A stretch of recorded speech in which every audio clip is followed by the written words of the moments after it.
Hare Krishna. KC టాక్స్‌కి స్వాగతం. నేను లక్ష్మి. గత భాగంలో భరతుల వారు అయోధ్యకు తిరిగి వచ్చి కైకేయి ద్వారా కైకేయి యొక్క వరాలను గురించి తెలుసుకుని నిశ్చేష్టులైపోతారు. తన తల్లిని అనేక రకాలైనటువంటి నిష్ఠూరాలను ఆడి, నేను నీ మొహం ఇంక చూడను అని చెప్పి అక్కడి నుంచి వెళ్ళిపోతారు. కౌసల్యకు, సుమిత్రకు తనకి ఎలాంటి రాజ్యకాంక్ష లేదని చెప్పినా ఎవరూ అతన్ని నమ్మరు. అప్పుడు ఆ బాధను దిగమింగుకోలేక అనేక రకాలుగా చింతిస్తూ ఉంటారు. వశిష్ఠుల వారు రాజ్యసింహాసనం మీద ఎవరూ లేకపోతే అరాజకత్వం ఏర్పడుతుందని ఉన్నపణంగా భరతుల వారిని సింహాసనంపై కూర్చో, నేను నీకు పట్టాభిషేకం చేస్తాను అని చెప్తారు. అది విని భరతుల వారు, ఎప్పటికీ నేను ఆ సింహాసనం మీద కూర్చోను, నా అన్నయ్యనటువంటి రామచంద్రమూర్తిని తీసుకువచ్చి ఆయన్ని పట్టాభిషేకం చేస్తాను అని చెప్పి భరతుల వారు చెప్తారు. ఆ తర్వాత ఏం జరిగిందో మనం కృష్ణ చైతన్య గారిని అడిగి తెలుసుకుందాం. హరే కృష్ణ. హరే కృష్ణ. భరతుల వారు దండకారణ్యం వెళ్ళి రామచంద్రమూర్తిని తీసుకొచ్చి రాజ్యసింహాసనం మీద కూర్చోబెట్టి పట్టాభిషేకం చేస్తాను అని చెప్పి చెప్తారు. ఆ తర్వాత ఏం జరిగిందో మీరు మాకు వివరించండి. శ్రీరామ రామ రామేతి రమే రామే మనోరమే సహస్రనామ తత్తుల్యం రామనామ వరాననే. జై శ్రీరామ్. భరతుడి యొక్క నిజస్థితి, భరతుడి యొక్క మానసిక స్థితి కౌశల నగరవాసులకు, అయోధ్య జనాలందరికీ తెలియపరచటానికి మాత్రమే వశిష్ఠుడు ఇలాంటి ఒక స్కెచ్ వేశాడు. ఆయన పట్టాభిషేక మహోత్సవం అనే ఒక స్కెచ్ వశిష్ఠుడు అందుకునే ప్లాన్ చేశాడు. ఇక దశరథుడు చనిపోయి 13 రోజులు. 13 రోజుల తర్వాత మాత్రమే ఆయనకి అంత్యేష్టి జరిగింది. 13 రోజుల తర్వాతనే ఆబ్దిక కర్మలు జరిగాయి. తర్వాత 14వ రోజు విశేషమైన అన్న సంతర్పణాది కార్యక్రమాలన్నీ జరిగాయి. హోమములు, ప్రైతహోమాలు, కవ్యహోమాలు అన్నీ జరిగాయి. దాని తర్వాత 15వ రోజు జరుగుతుంది అంతఃపురంలో, రాజుగారి యొక్క సభలో జరుగుతుంది ఇదంతా కూడా. ఇక భరతుడు అక్కడ ప్రకటించాడు, ఎప్పటికీ ఈ రాజ్య సింహాసనం మీద నా అన్న మాత్రమే కూర్చోవాలి. అన్నగారి ప్రసాదంగా అన్నగారి యొక్క ఎడంచేతి వైపు నించొని సమస్త రాజ్య బాధ్యతను నేను స్వీకరిస్తాను తప్ప నా అన్నగారి లేని రాజ్యాన్ని కానీ, నా అన్నగారి కూర్చొని సింహాసనాన్ని కానీ, నా అన్నైన రామచంద్రమూర్తి లేని అయోధ్యని, కౌశల నగరాన్ని, కౌశల రాజ్యాన్ని నేను ఊహించలేను అనేది ముక్తకంఠంతో భరతుడు చెప్పేశాడు. ఇప్పుడు వశిష్ఠుడు లెగిసి మరొక కొత్త విషయాన్ని ప్రతిపాదిస్తున్నాడు. ఏమిటంటే, ఏ రాజు లేకుండా 28 రోజులు గడిచాయి. 13 రోజులకు అంత్యక్రియలు, మరొక 13 రోజులకు ఆబ్దిక కర్మలు, ఇక 2 రోజులు, మొత్తం 26, 2, 28 రోజులు. మరి ఈ 28 రోజులు అసలు రాజ్యం ఎలా నడుస్తుంది, రాజ్యం యొక్క కోశాగారం ఎలా ఉంది, ఎంత డబ్బు ఖర్చు అయ్యింది, చతురంగ దళాలకు జీతభృత్యాలు ఇస్తున్నారా, అసలు రాజ్యం ఎలా నడుస్తుంది అంటే, ఇంట్లో ఒక వ్యక్తి చనిపోయిన తర్వాత కొన్నాళ్ళు, అంటే ఎంతవరకు ఒక ఆబ్దిక కర్మలు చేసే వరకు జనాలందరూ ఊరుకుంటారు తప్ప దాని తర్వాత జీవితం నడవాలి, ఆర్థిక లావాదేవీలు జరగాలి, మనీ ఫ్లో, మనీ అవుట్. ఇది ఒక కుటుంబం కాదు, ఇది ఒక పెద్ద సామ్రాజ్యం. ఎందరికో ఇవ్వాల్సింది ఉంటుంది, ఎన్నో రకాల వ్యూహాలు పన్నాలి, ఎన్నో రకాల అడ్మినిస్ట్రేషన్స్ కార్యక్రమాలు ఉంటాయి, కొత్త కొత్త పాలసీస్ని డిజైన్ చేయాలి, ఎన్నో రకాల కార్యక్రమాలు ఉంటాయి. అన్నీ అక్కడితో ఆగిపోయాయి. మరి ఇంత ఎమోషన్స్కి లోనవుతున్నావు కదా భరత, మరి క్షత్రియ ధర్మంగా నీ పూర్వీకులు ఇక్ష్వాకు రాజులు ఎందరో చనిపోయిన తర్వాత వేరే వాళ్ళు బాధ్యతలు తీసుకుని, బాధ్యతలు స్వీకరించి రాజ్యాన్ని ముందుకు తీసుకువెళ్ళారు. అలాంటిది నువ్వు మాత్రం గడిచిన 14-15 రోజులుగా అయోమయ గందరగోళ స్థితిలో ఉన్నావు. అంతేకాకుండా చాలా భావుకంగా ఉన్నావు. భావుకం అంటే సెంటిమెంటల్గా, ఎమోషనల్గా ఉన్నావు. ఒక క్షత్రియుడు ఇలా ఎమోషనల్గా, సెంటిమెంటల్గా ఉండొచ్చా? కాబట్టి నువ్వు రాజ్య సింహాసనాన్ని తీసుకోనన్నావు, మంచిది. మరి బాధ్యత ఎవరు తీసుకుంటారు? తీసుకోవడానికి మీ నాన్నగారు లేరు, తీసుకునే మీ అన్నగారు అరణ్యాల పాలైపోయాడు. మరి ఇప్పుడు ఈ కోశాగార బాధ్యత, చతురంగ దళాల బాధ్యత, ఇక్కడున్న ఏనుగుల దగ్గర నుంచి, గుర్రాల దగ్గర నుంచి, ఇక్కడున్న ఆర్మీ జనరల్స్ దగ్గర నుంచి, మినిస్టర్ల దగ్గర నుంచి, లోపల ఉన్న ఎన్నో అడ్మినిస్ట్రేషన్ బాధ్యతల పరిస్థితి ఏమిటి అని వశిష్ఠుడు అడిగాడు. ఎందుకు అడిగాడు వశిష్ఠుడు అంటే, ఒకటి సెంటిమెంట్ అండ్ ఎమోషన్, ఒకటి ప్రాక్టికల్. సో, మనిషి 5 వేళ్ళు నోట్లోకి వెళితే మాత్రమే బ్రతుకుతాడు. అంతేగాని ప్రేమ తింటూ బ్రతకలేరు గదా! ప్రేమ, ఆప్యాయత, అనురాగం తాగి ప్రేమతో కడుపు నింపుకోలేరు గదా! కాబట్టి ప్రాక్టికల్‌గా ఏం నడుస్తుంది భరతుడి యొక్క మనసులో అని ఒకటి ఆయన తెలుసుకోవటానికి, ప్లస్ జనాలందరికీ గూడా భరతుడి యొక్క ధర్మస్థితి అర్థం కావటం కోసం అడుగుతున్న ఒక ప్రశ్న. దానికి భరతుడు లేచి చాలా దీర్ఘంగా వశిష్ఠుడి యొక్క కళ్ళల్లో చూస్తూ, నా అన్నగారు అరణ్యవాసానికి వెళ్ళిపోయిన తర్వాత 13 రోజులు ఈ రాజ్యంలో నా తండ్రి గారి యొక్క పార్థివ దేహాన్ని నూనెలో ముంచి మీరు ఉంచారు. ఆ సమయంలో ఈ విషయం ఎవరో ఒకళ్ళకు లీక్ అయి బయట రాజ్యాలకు వెళ్ళి ఉండొచ్చు కాదు, ఖచ్చితంగా వెళ్ళే ఉంటుంది. ఇంత పెద్ద విషయం అంటే కౌసల రాజ్యాన్ని ఏలుతున్న దశరథుడు లేడు ఇక అనే విషయం బయటికి వెళ్లకుండా ఉండదు కదా. అది పక్కన పెడితే నేను 13వ రోజు మధ్యాహ్నం వచ్చాను, 13వ సాయంత్రానికి మనం అంత్యేష్టి చేశాం. దాని తర్వాత 15 రోజులు గడిచాయి. ఈ 15 రోజులలో ఏ రాజు లేడు, ప్లస్ నా మానసిక పరిస్థితి బాలేదనే సంగతి బయటికి వెళ్లకుండా ఉంటుందా? ఖచ్చితంగా వెళ్ళే ఉంటుంది. 28 రోజుల పాటు ఎటువంటి శత్రురాజులు కానీ, 28 రోజుల పాటు ఎటువంటి జరగరాని అవాంతరీయ సంఘటనలు గానీ జరగలేదంటే ఏమిటి దానర్థం?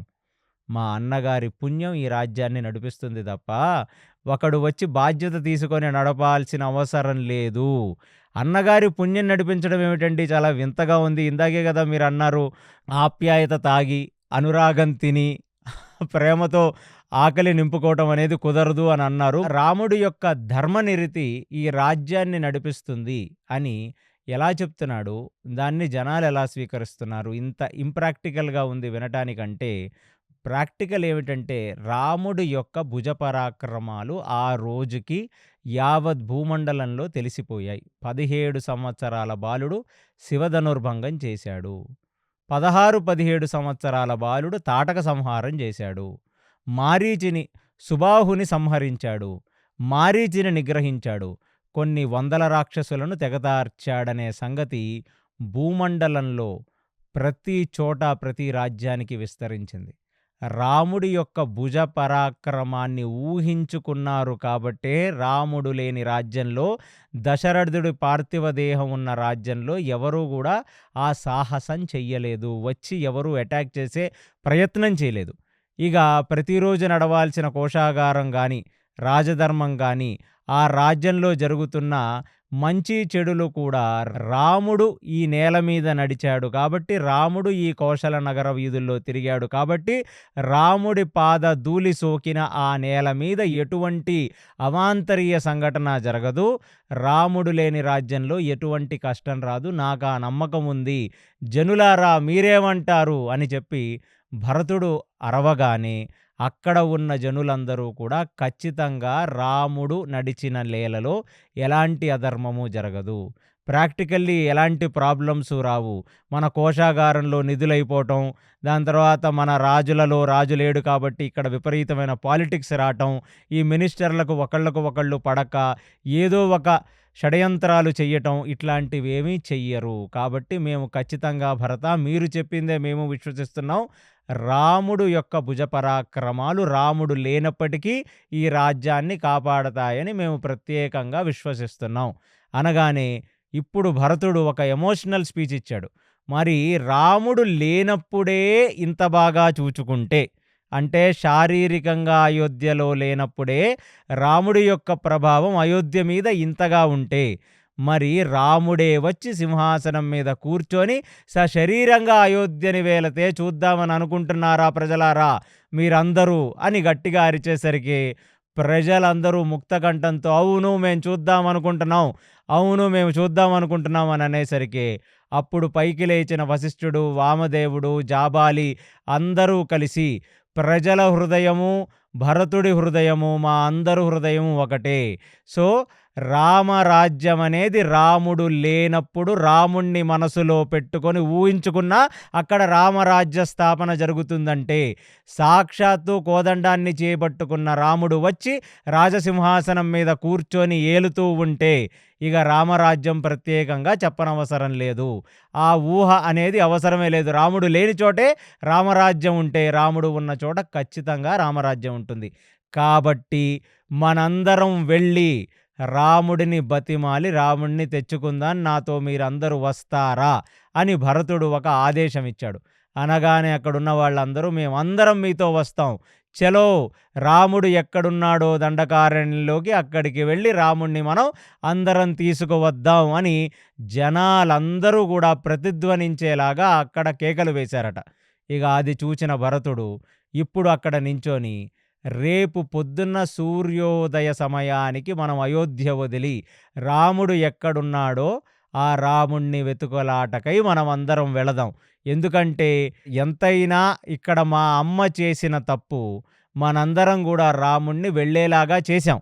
ఎందుకంటే మనందరం ఆ రథాల ముందు పడిపోయి రాముణ్ణి ఒక్క అడుగు కూడా ముందుకు వెయ్యనీయకుండా రాముణ్ణి మనం నిగ్రహించి రాముణ్ణి ఒక రకంగా బంధించేయొచ్చు, రాముణ్ణి అసలు రాజ్యం వదలనివ్వకుండా.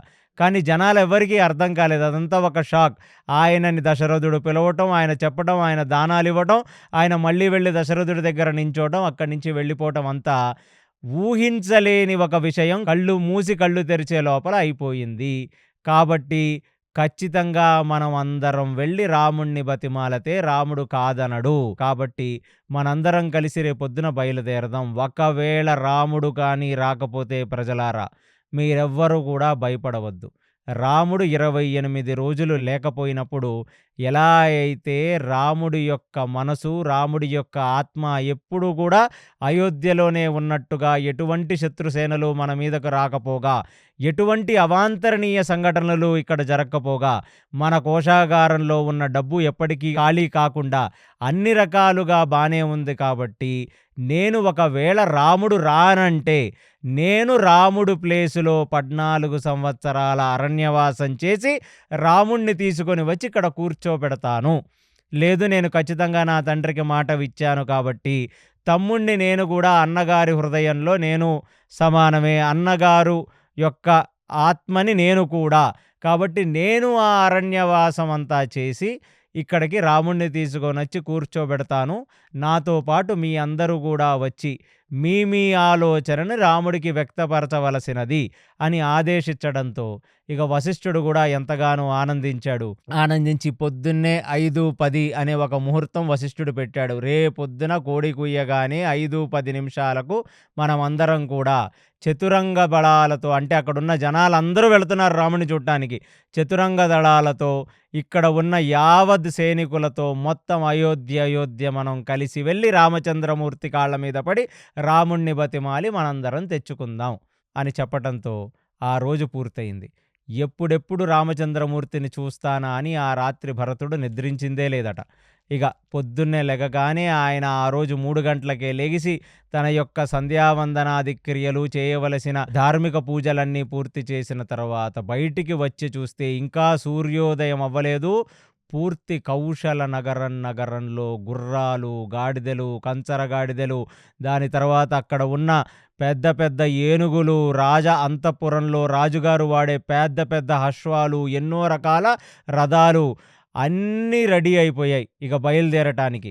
సో వశిష్ఠుడు వచ్చి అక్కడ ఒక పెద్ద శంఖారావం చేశాడు. అందరం కలిసి ఎక్కడో యుద్ధానికి వెళ్ళినట్లుగా వీళ్ళందరూ బయలుదేరి మొత్తం వెళ్ళిపోతున్నారు చతురంగ దళాలతో సహా. వెళుతుంటే భరతుడు వచ్చి దశరథుడు, దాని తర్వాత రామచంద్రమూర్తి ఎక్కి తిరిగే ఒక తెల్ల గుర్రములతో ఏ రథం మీద అయితే సుమంత్రుడు రామచంద్రమూర్తిని సాగనంపాడో ఆ రథం మీదకు వచ్చి భరతుడు కూర్చున్నాడు. మళ్ళీ ఆ రథం మీద సుమంత్రుడు కూర్చొనున్నాడు. మొట్టమొదట అక్కడి నుంచి శుభశకునంగా వశిష్ఠుడి యొక్క రథం, జాబాలి యొక్క రథం, దాని తర్వాత వామదేవుడి యొక్క రథం, సమస్త బ్రాహ్మణ జనాలందరూ కూడా వేదగోష్ఠితో ఆ కౌశల యొక్క పొలిమేర్లు దాటుతుండగా వాళ్ళని అనుగమిస్తూ వెనకాల క్షత్రియ వీరులు, వారి పక్కన ఎందరో వైశ్య పరివారం, దాని తర్వాత ఎందరో శూద్రులు వారి వారి గుర్రాలు, వారి వారి గాడిదలను అన్నిటినీ ఎక్కి అక్కడ నుంచి వాళ్ళు బయలుదేరటం మొదలుపెట్టారు. కొందరు నడక మార్గంలో, కొందరు స్త్రీలందరికీ కూడా వాళ్లకు వెసులుబాటుగా ఉండేటట్టుగా ఎన్నో రకాల వాహనాల మీద కౌశల రాజ్యంలో ఉన్న స్త్రీలందరూ వెళుతుండగా, ఇప్పుడు భరతుడు ఎప్పుడైతే ఆ నగర పొలిమేరలు దాటుతున్నాడో అతనికి ఒక విచిత్రమైన సంఘటన కనపడింది. ఎందుకంటే కౌసల్య, సుమిత్ర ఇద్దరు కూడా ఒక విశేషమైన పల్లకులలో కూర్చుండగా మూడవ పల్లకి వచ్చి అక్కడప్పుడే ఆగింది. సుమంత్రుడిని అడిగాడు భరతుడు, ఆ మూడవ పల్లకి ఎవరిది అని. ఏమో నాయనా, నాకు కూడా తెలియదన్నారు. వెళ్ళి ఒకసారి చూడవలసినది, ఎవరిది ఆ పల్లకి అనగానే ఆ సుమంత్రుడి దగ్గరున్న ఒక మనిషి వెళ్ళి ఆ పల్లకి తెరిచి చూడగానే ఆయన నిర్ఘాంతపోయాడు. కైకేయి ఉంది ఆ పల్లకిలో.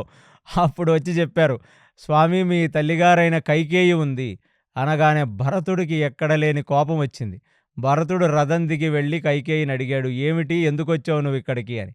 రాగానే నా వల్ల తప్పు జరిగింది కాబట్టి నేను కూడా వచ్చి ఒకవేళ రామచంద్రమూర్తి ఒప్పుకోకపోతే నా ఒట్టు తీసి గట్టు మీద పెడుతున్నాను, అలాంటిదేదీ నేను కోరలేదు, నా వల్ల చాలా తప్పు జరిగింది రామా అని నన్ను క్షమించమని అడిగి నేను కూడా రామచంద్రమూర్తిని నా వెంట తీసుకొచ్చుకుంటాను. కాబట్టి నీకెందుకు, నా మానాన నేను వస్తుంటే నీతో రమ్మంటావా లేదా నన్ను ఏమన్నా స్పెషల్గా వెళ్ళమంటావా చెప్పు, నేను వెళ్ళిపోతానంది కైకేయి.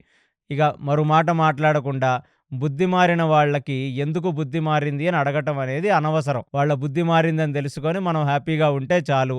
అసలు కైకేయిని చూడటమే అసహించుకునే భరతుడు, సరేలే చేసిన తప్పు ఎలాగో చేసింది, కొంచెం బుద్ధి మారి ఇప్పుడు సుమిత్ర, కౌసల్యతో పాటు కైకేయి కూడా వచ్చి ఆ రాముడిని ప్రార్థించి రాముడిని విన్నపించుకొని రాముడిని తెచ్చుకుందామనే ప్రయత్నం చేస్తుంది. ఇది ఓ రకంగా మంచిదే అని మనసులో ఆనందపడి, ఇదే ఒక శుభశకునం. అంటే రాముణ్ణి తీసుకురావటానికి వెళుతున్నప్పుడు అసలు ఎప్పటికీ మారదనుకున్న కైకేయి మనసు కూడా మారటమే ఒక శుభశకునంగా భావించి వాళ్ళందరూ దాటారు. ఇక వాళ్ళు ఆ మార్గము నిండా ఆ సరయూ నది పక్కన నుంచి వెళుతూ వెళుతూ ఉండగా సూర్యోదయం అయింది. భరతుడు ఆ సరయూ నదిలో దిగాడు, మోకాళ్ల వరకు వెళ్ళాడు, సూర్యుడికి అక్కడ అర్ఘ్యమిచ్చాడు. సూర్యుడిని చూసిన తర్వాత కొన్ని విశేషమైన ప్రార్థనలు చేశాడు. అక్కడి నుంచి మళ్ళీ ఆగమేఘాల మీద వాళ్ళు ఆ రాత్రికల్లా వాళ్ళు గంగానది ఒడ్డుకు చేరాలి.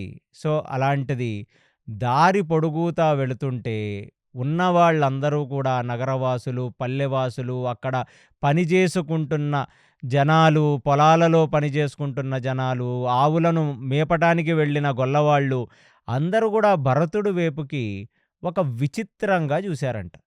ఎందుకు భరతుడు ఇంత చతురంగ సేనలను తీసుకొని ఆ గంగానది ఒడ్డుకు వెళుతున్నాడు? సో ఒకళ్ళొచ్చి వేరే వాళ్ళని అడిగారు, ఎందుకు వెళుతున్నాడండి భరతుడు, ఏమన్నా యుద్ధం వచ్చిందా, ఎక్కడికి వెళుతున్నాడంటే ఆ జనాలందరూ చెప్పారు, లేదు నాయన, కౌశల రాజ్యం కదిలి రామచంద్రమూర్తిని మళ్ళీ వెనక్కి తీసుకువెళ్ళటం కోసం వెళుతున్నాం అని. దారి పొడుగుతా ప్రతివాడు భరతుడి మీద డౌట్తో భరతుడిని చూసినవాడే. భరతుడు మనసులో ఏమీ లేకుండా కైకేయి ఇలాంటి కోరిక కోరుకొని ఉండేదా? సో కైకేయి ఇలాంటి కోరిక కోరుకున్నది భరతుడికి తెలియకుండా జరిగి ఉండేదా అని అనుకుంటున్న వాళ్ళందరికీ కూడా భరతుడిని చూడగానే వాళ్ళు చూసే విధానమే భరతుడికి నచ్చలేదు. అలాంటిది బాగా ఒక రోజంతా ప్రయాణించి సాయంకాల సమయానికి గంగా నది తీరం చేరుకున్నాడు. భరతుడు ప్లస్ ఎంటైర్ కౌశల నగరవాసులు, కౌసల్య, సుమిత్ర, కైకేయి, వశిష్ఠ, వామదేవ, జాబాలి ప్లస్ ఉన్న అందరు మంత్రులు కూడా గంగానది తీరానికి చేరుకున్నారు. తండ్రి గారి ఆబ్దిక సంస్కారాలు, ప్రేత సంస్కారాలు చేసిన భరతుడు గంగానదికి రావటం అదే మొదటిసారి. అందుకనే గంగని చూసిన మరుక్షణం ముందు గంగకు అర్ఘ్యమిచ్చి దాని తర్వాత నేను నా తండ్రిగారైన దశరథుడికి ఇక్కడ జలతర్పణమిస్తాను అని చెప్పగానే వశిష్ఠుడు ఆ నదిలోకి వెళ్ళి నించోగానే పక్కనే భరతుడు కూడా వచ్చి ఆ గంగానదిలో మోకాళ్ల వరకు వెళ్ళగా వశిష్ఠుడు ఆయనకి సంకల్పం చెప్తుండగా భరతుడు గంగనీటిని తీసుకొని మళ్ళీ గంగకే అర్ఘ్యమిచ్చి తదనంతరం తన తండ్రిగారైన దశరథుడికి అక్కడ ఆయన జలతర్పణం ఇచ్చాడు. జలతర్పణ కార్యక్రమం అంతా పూర్తయిన మరుక్షణం వీరి నోట వారి నోట తెలుసుకున్న గుహుడు ఆ ప్రదేశమంతా గుహుడి యొక్క చిన్న రాజ్యం. అదొక సామంత రాజులాగా గూడా మనం గుహుడిని చెప్పవచ్చును. ఎందుకంటే అది నిషాద రాజ్యం. ఆ నిషాద రాజ్యానికి గుహుడు ఒక రాజు. అంటే ట్రైబల్ కింగ్. అంతేగాని ఆయన పడవ నడుపుకునేవాడేమీ కాదు. సో, ఆయన ఈ నోట, ఆ నోట విని అసల భరతుడు ఇక్కడికొచ్చాడన్న సంగతి తెలుసుకొని, ఆ భరతుడిని చూడటానికని చెప్పి గుహుడు అక్కడికి చేరుకున్నాడు. ఎప్పుడైతే దశరథుడికి జలతర్పణం ఇచ్చాడో భరతుడు, ఇక ఒడ్డు మీదకు వచ్చాడో, ఆ భరతుడికి ఆపోజిట్ డైరెక్షన్‌లో నడుచుకుంటూ గుహుడొస్తున్నాడు. గుహుడు ఎవడో అప్పటి వరకు భరతుడికి తెలీదు. పక్కకి వచ్చి సుమంత్రుడు చెప్పాడు. ఈయన పేరు గుహుడు. ఈయన ఈ నిషాద రాజ్యానికి రాజు. అందులోనూ రామచంద్రమూర్తి పట్ల ఈయన చూపిచ్చిన ఎఫెక్షన్ చూసి నా కళ్ళెమ్మట నీళ్ళొచ్చాయి. కాబట్టి చాలా రాముడికి నంబిన బంటు అని చెప్పాడు. చెప్పగానే ఆ భరతుడు ఆ గుహుడు దగ్గరికి రాగానే గుహుడు చేతుల్లో చేతులు పట్టుకొని గుహుణ్ణి ఆలింగనం చేసుకొని, మిత్రమా, మా అన్నగారికి ఎన్నో రకాల అతిథి మర్యాదలు ఇవ్వటమే కాకుండా మా అన్నగారికి పడవనిచ్చి ఇక్కడ నుంచి మీరు గంగ వైపుకు దాటించారట. అలాంటిది మీ యొక్క వినయ విధేయత భక్తికి మేము ఎంతగానో సంతోషించాము. కాబట్టి మా అన్నగారు ఎటువైపు వెళ్ళారో తెలుసుకుందామని ఇక్కడికి వచ్చాము. సో, ఆ దండకారణ్యంలో మా అన్నగారిని వెతకటమే ప్రధాన ధర్మంగా నేనిక్కడికి వచ్చాను. కాబట్టి గుహ, నీకు తెలిసినది నువ్వు మాకు తెలియబరచవలసినది అని భరతుడు కోరాడు. కోరగానే, దానిదేముంది నాయనా, రాముడు జాడే గదా నీకు కావాలి, నేనదంతా చెప్తాను, వచ్చి నువ్వు ముందు ఈ వృక్షం కింద కూర్చో, కూర్చున్న తర్వాత మనం మాట్లాడుకుందాం, మాట్లాడిన తర్వాత నీకు కావలసిన విషయాలన్నీ చెప్తానని గుహుడు చెప్పి అటువైపుకు చూసి ఒక సైగ చేశాడు. సైగ చెయ్యగానే ఆ గంగా నదిలో కనీసం 1000 పడవలొచ్చి ఆ గంగా నదిని మొత్తం చుట్టుముట్టాయంట పడవలన్నీ. పడవల మీద మొత్తం నిషాద రాజ్యంలో ఉన్న సైనికులు, అంటే ఈ బోయవాళ్ళు, కోయవాళ్ళు, వాళ్ళు ఈ అటవీ చెక్కలతో చేసుకున్న పెద్ద పెద్ద ధనస్సులు అలాంటివన్నీ యేసుకొని మొత్తం గంగలో వాళ్ళందరూ కూడా పడవల మీదెక్కి కూర్చున్నారు. ఏదో రివర్ నుంచి ఫైట్ చేస్తున్నట్టుగా వాళ్ళందరూ ఉన్నారు. అది చూసి భరతుడికి కించిత్ అనుమానం గూడా రాలా. ఇప్పుడు వాళ్ళందరూ అటువైపు వచ్చారు. ఇంకొక వైపుకు తిరిగి ఒక ఈల వేశాడు. వేయగానే పుట్ట తేనె, ఎక్కడ లేని అడవి కందమూలాలు, మంచి మంచి పళ్ళు, ఎన్నో రకాల మాంసాలు అన్నీ తీసుకొని వచ్చి భరతుడు ముందు పెట్టాడు. స్వామి, ఇంతమంది వస్తున్నారని నాకు తెలియదు. మా లెవెలు మేము ఒక కొందరికే ఆతిథ్యం ఇవ్వగలం.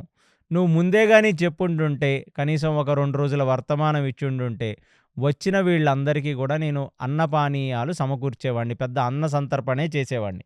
కాబట్టి నా వల్ల ఇప్పుడు అయ్యింది ఇంతే. అది గూడా మీ చతురంగ దళాలందరూ కూడా ఈ గంగ ఒడ్డుకొస్తున్నారని చెప్పి స్పైస్ చెప్పారు నాకు.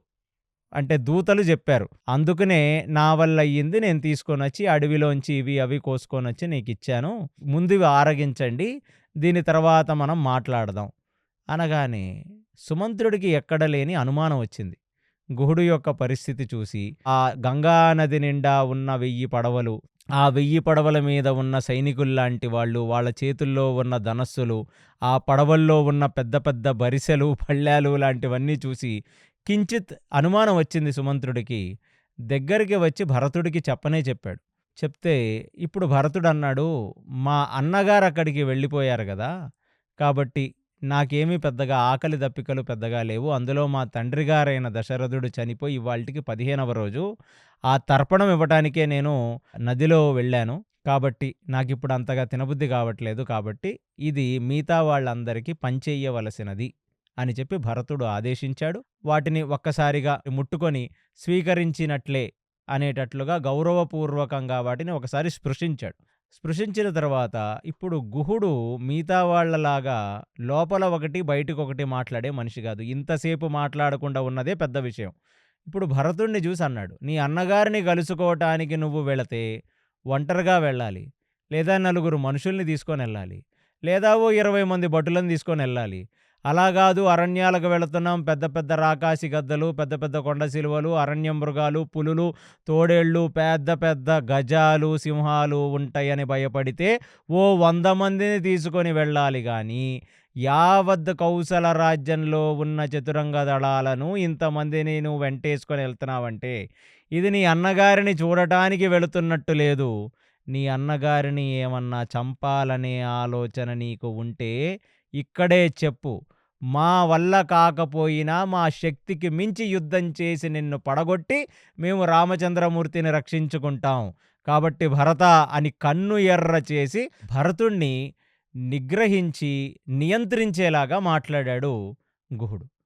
ఇమీడియట్లీ పక్కనే ఉన్న సుమంత్రుడు వచ్చి భరతుడు చెవిలో చెప్పాడు. చెవిలో చెప్పగానే భరతుడు కూడా లేచి వెనక్కి తిరిగి చూసుకునేసరికి 1000 పడవలు, 1000 పడవల మీద ఎందరో సైనికులు. ఆ సైనికుల చేతుల్లో బాగా పొడుగ్గా ఉన్న పెద్ద పెద్ద బాణాలు. వాళ్ళందరూ కూడా ఈ కోయజాతి వాళ్ళు కాబట్టి ఆ అరణ్య మృగాలను చంపటానికి గాని ధీటైన బాణాలను వాళ్ళు తయారు చేసుకుంటారు.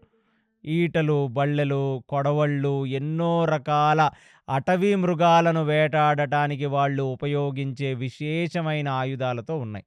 ఇమీడియట్లీ భరతుడు గుహుడు యొక్క భుజం మీద చెయ్యి వేసి దాని తర్వాత గుహుడుతో మాట్లాడుతూ, నేను రాముణ్ణి చంపుతాను అని నువ్వెలా అనుకున్నావు గుహ? ఎందుకంటే రాముడు వేరు, నేను వేరు అని నేనెప్పుడూ అనుకోలేదు. అందులోనూ అసలు నీకలాంటి ఆలోచన ఎందుకొచ్చింది? అంటే అప్పుడు గుహుడు చెప్తున్నాడు, సుగినాభిరాముడు అతను ఎంత వైరాగ్య శిఖరాలకు ఎక్కాడో తెలుసా నీకు భరత? నిత్యము నా మనసులో ఎలా ఉండేదంటే, ఈ కౌశల నగరంలో పెరుగుతున్న రాజకుమారులు చాలా సుకుమారులు. వాళ్ళ చేతులు, వాళ్ళ కాళ్ళు కందిపోతాయి. వాళ్ళు ఇలాంటి అరణ్య మార్గాల్లో ఒక అర కిలోమీటరు కూడా నడవలేరు. చెప్పులు లేకుండా దుమ్ము మీద ఎన్నడూ దిగిన వాళ్ళు కాదు. చాలా సొఫిస్టికేటెడ్ పీపులు మర్సిడీస్ బెంజుల్లోనూ, ఆడీల్లోనూ, పెద్ద పెద్ద కార్లల్లోనూ తిరిగి హంసతూలికా పాన్పుల మీద పడుకొని బాగా వయ్యారంగా పెరిగిన వాళ్ళని నేను అనుకునేవాడిని. అలాంటిది ఎప్పుడైతే నేను రామచంద్రమూర్తిని చూచానో అప్పుడే నా అభిప్రాయం అంతా మార్చుకున్నాను. ఎందుకంటే ఈ చేతులతో నేను వెళ్ళి ఆ చెట్టు నుంచి కారుతున్న పాలను తీసుకొని వస్తే ఎప్పుడూ హంసతూలికా పాన్పుల మీద పడుకొని జుట్టుకి సాంబ్రాణి అవి వేసుకొని ఎన్నో రకాల సంపంగి నూనెలతో, ఈ నూనెలతో, ఆ నూనెలతో, అరోమాటిక్ ఆయిల్తో మసాజ్ చేయించుకునే రాముడు ఆయన కురి విప్పి దానికి చెట్ల నుంచి వచ్చే జిగట పదార్థాన్ని ఆయన రాసుకుంటున్నప్పుడు నా కంట వెంట నీరొచ్చింది. అక్కడ ఒక న్యాసం చేసి నేను వైకానస దీక్ష ప్రారంభించాను. ఇప్పుడు నుంచి నేను కేవలం కందమూల ఫలాలు మాత్రమే తింటూ కటిక నేల మీద పడుకుంటూ ఎటువంటి భోగ వస్తువుల జోలికి వెళ్లకుండా నా భార్యతో సంసారము కూడా చెయ్యకుండా పూర్తిగా బ్రహ్మచర్య వ్రతాన్ని పాటిస్తూ నేను అరణ్యాలలో ఒక వానప్రస్థాశ్రమంలో ఉన్నవాడు ఎలా బ్రతుకుతాడో అలాంటి ఒక తాపసిలాగా బ్రతుకుతాను అని చెప్పిన మాటలు నా చెవుల్లో ఇంకా వినపడుతూనే ఉన్నాయి. అలా ఒక భార్యని పెళ్లి చేసుకొని పట్టాభిషేకం చేసుకోవాల్సిన వయసులో, అంటే గృహస్థాశ్రమ నియమం ప్రకారం ఒక అర్ధాంగిని పెళ్లి చేసుకొని రాజధర్మాన్ని ఆచరించి క్షత్రియ ధర్మాన్ని ఆచరించాల్సిన వయసులో ఉన్నవాడికి వానప్రస్థాశ్రమం స్వీకరించి 14 సంవత్సరాలు తాపసిగా బ్రతకమని ఎన్నడైనా ఎంత కఠినాత్మ హృదయుడైనా ఎటువంటి రాజైనా ఇలాంటి ఆదేశం ఇవ్వగలడా?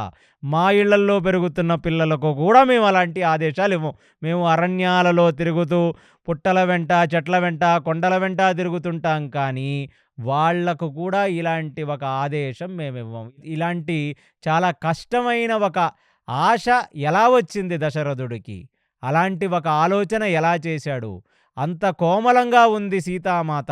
ఆమె పాపం ఎటువైపు చూస్తుందో బిత్తిరి బిత్తిరి చూపులతో కనపడ్డ ప్రతి పక్షిని, కనపడ్డ ప్రతి కోయిలని, ప్రతి కొమ్మని చెట్టు కింద పడుకోవాలంటే అసలు ఇవ్వాల్టి వరకు ఆ చెట్ల ఆకుల కింద పడుకోని మనిషై చాలా భయంగా బ్రతుకుతున్న అలాంటి ఒక కోడలిని ఎవరైనా అరణ్యవాసాలకు పంపిస్తారా? అక్కడే నాకు అర్థమయ్యింది మీలో ఎలాంటి ధర్మము లేదు అని. అలాంటి అధార్మికంగా బ్రతికే మీలాంటి వాళ్ళు ఇంతమంది చతురంగ దళాలతో వెళుతున్నారంటే ఏమిటి? అంటే 14 సంవత్సరాల తర్వాత కూడా రామచంద్రమూర్తి వస్తే తిరిగి రాజ్యం ఇవ్వాల్సి వచ్చేస్తుంది కాబట్టి ఆ 14 సంవత్సరాల తర్వాత రాముడే రాకపోతే ఎల్లప్పటికీ నేనే ఈ రాజ్యాన్ని ఏలుకోవచ్చనే ఒక స్వార్థ భావనతో ఖచ్చితంగా నువ్వు రాముణ్ణి చంపుతావేమో అని నాకు 100% నమ్మకంగా ఉంది అని చెప్పాడు. ఇంత కఠినమైన మాట గుహుడు అందులోనూ లాజికల్‌గా చెప్పాడు. అంటే పిల్లలని ఎవరన్నా పంపించుకుంటారా? అసలు అలాంటి కోడల్ని ఎవరన్నా కష్టపెట్టుకుంటారా? ఏ తప్పు చేశాడని రామచంద్రమూర్తికి అంత కష్టం.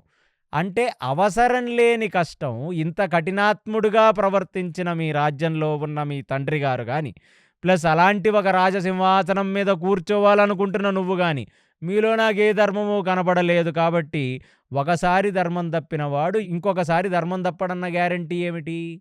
ఈ మాట వినగానే కౌసల్య అక్కడే కుప్పకూలిపోయిందట. అంటే జనాలు మమ్మల్ని ఎలా అనుకుంటున్నారు? మా రాజ్యం బయటున్న ఒక నిషాద తెగల వాళ్ళు మా గురించి ఎలా ఆలోచిస్తున్నారు? అంటే మేము ఇలాంటి కుటుంబం నుంచొచ్చాం, అలాంటి కుటుంబం నుంచొచ్చాం.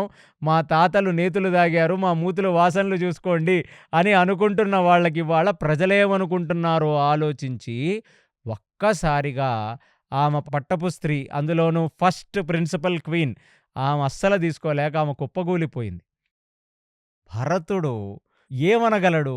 ఎందుకంటే గుహుడు అన్న మాట తప్పే కాదు. ఎందుకంటే అసలు చక్రవర్తి ముందు నించోని నువ్వు ధర్మాత్ముడు అన్న నమ్మకం మాకు రావట్లేదని ఒక ప్రజలు మాట్లాడటం అనేది మనం ఏ పురాణాల్లో అంత గట్టిగా చూడం. అలాంటిది గుహుడికి రెండో రకాల, అంటే లోపల మనసులో ఒకటి పెట్టుకొని బయటకు ఒకటి మాట్లాడటం గుహుడికి రాదు. ఆయన మొరటు మనిషి. ఎందుకంటే ఆ అరణ్యాలలో మృగాల చుట్టూ వాటి చుట్టూ తిరిగేవాడు కాబట్టి ఆయన స్ట్రైట్ ఫార్వర్డ్ మనిషి. మనలాగా సొఫిస్టికేటెడ్ ఎడ్యుకేటెడ్ పీపుల్కి ఉండేలాంటి లౌక్యం ఉండదు వాళ్ళకి. అందుకునే ఆయన నమ్మాడు కాబట్టి వీళ్ళు ఖచ్చితంగా గంగ దాటి అటువైపుకు వెళతారు రాముడున్న చోటకని చెప్పి, గంగ కూడా మేము దాటనివ్వమని చెప్పి పూర్తి నిషాద తెగల వాళ్ళందరినీ కూడా గండ్రగొడ్డాళ్లతో నించోబెట్టాడు ఆయన.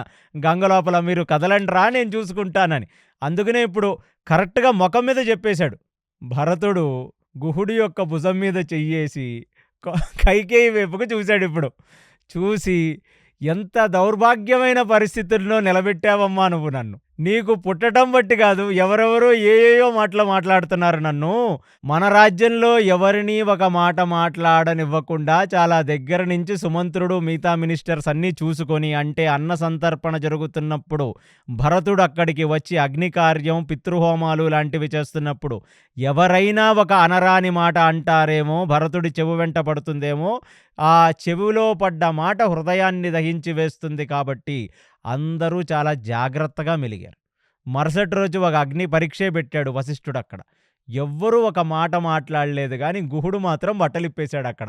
అలాంటిది అసలు భరతుడు వల్లగాల, ఇలాంటి ఒక మాట నేను జీర్ణించుకోగలనా అని. అందుకనే చాలా క్రోధంగా కైక వైపు చూశాడు. చూడగానే కైక తలది కిందకు దించేసుకుంది. దించేసుకోగానే గుహుడి భుజం మీద చేతులు వేసిన వాడు దగ్గర తీసుకొని గుహుణ్ణి, కైక తెలుసు కదా నాయనా, నా తల్లి. ఆమెకు నేను పుట్టడం అనే ఒక దౌర్భాగ్యపు విషయం జరిగింది కొన్ని సంవత్సరాల ముందు. అలాంటిది గానీ జరక్కపోయి ఉండుంటే ఇలాంటి మాట వినటానికి నేను ఉండేవాణ్ణే కాదు. ప్లస్ ఇంకా సిగ్గు లేకుండా మాతో పాటు వచ్చిందేమో. చేసిందంతా చేసింది గాక ఈ కైకేయి మాతో పాటు రావటం చూడండి, ఇదొక విట్టూరం.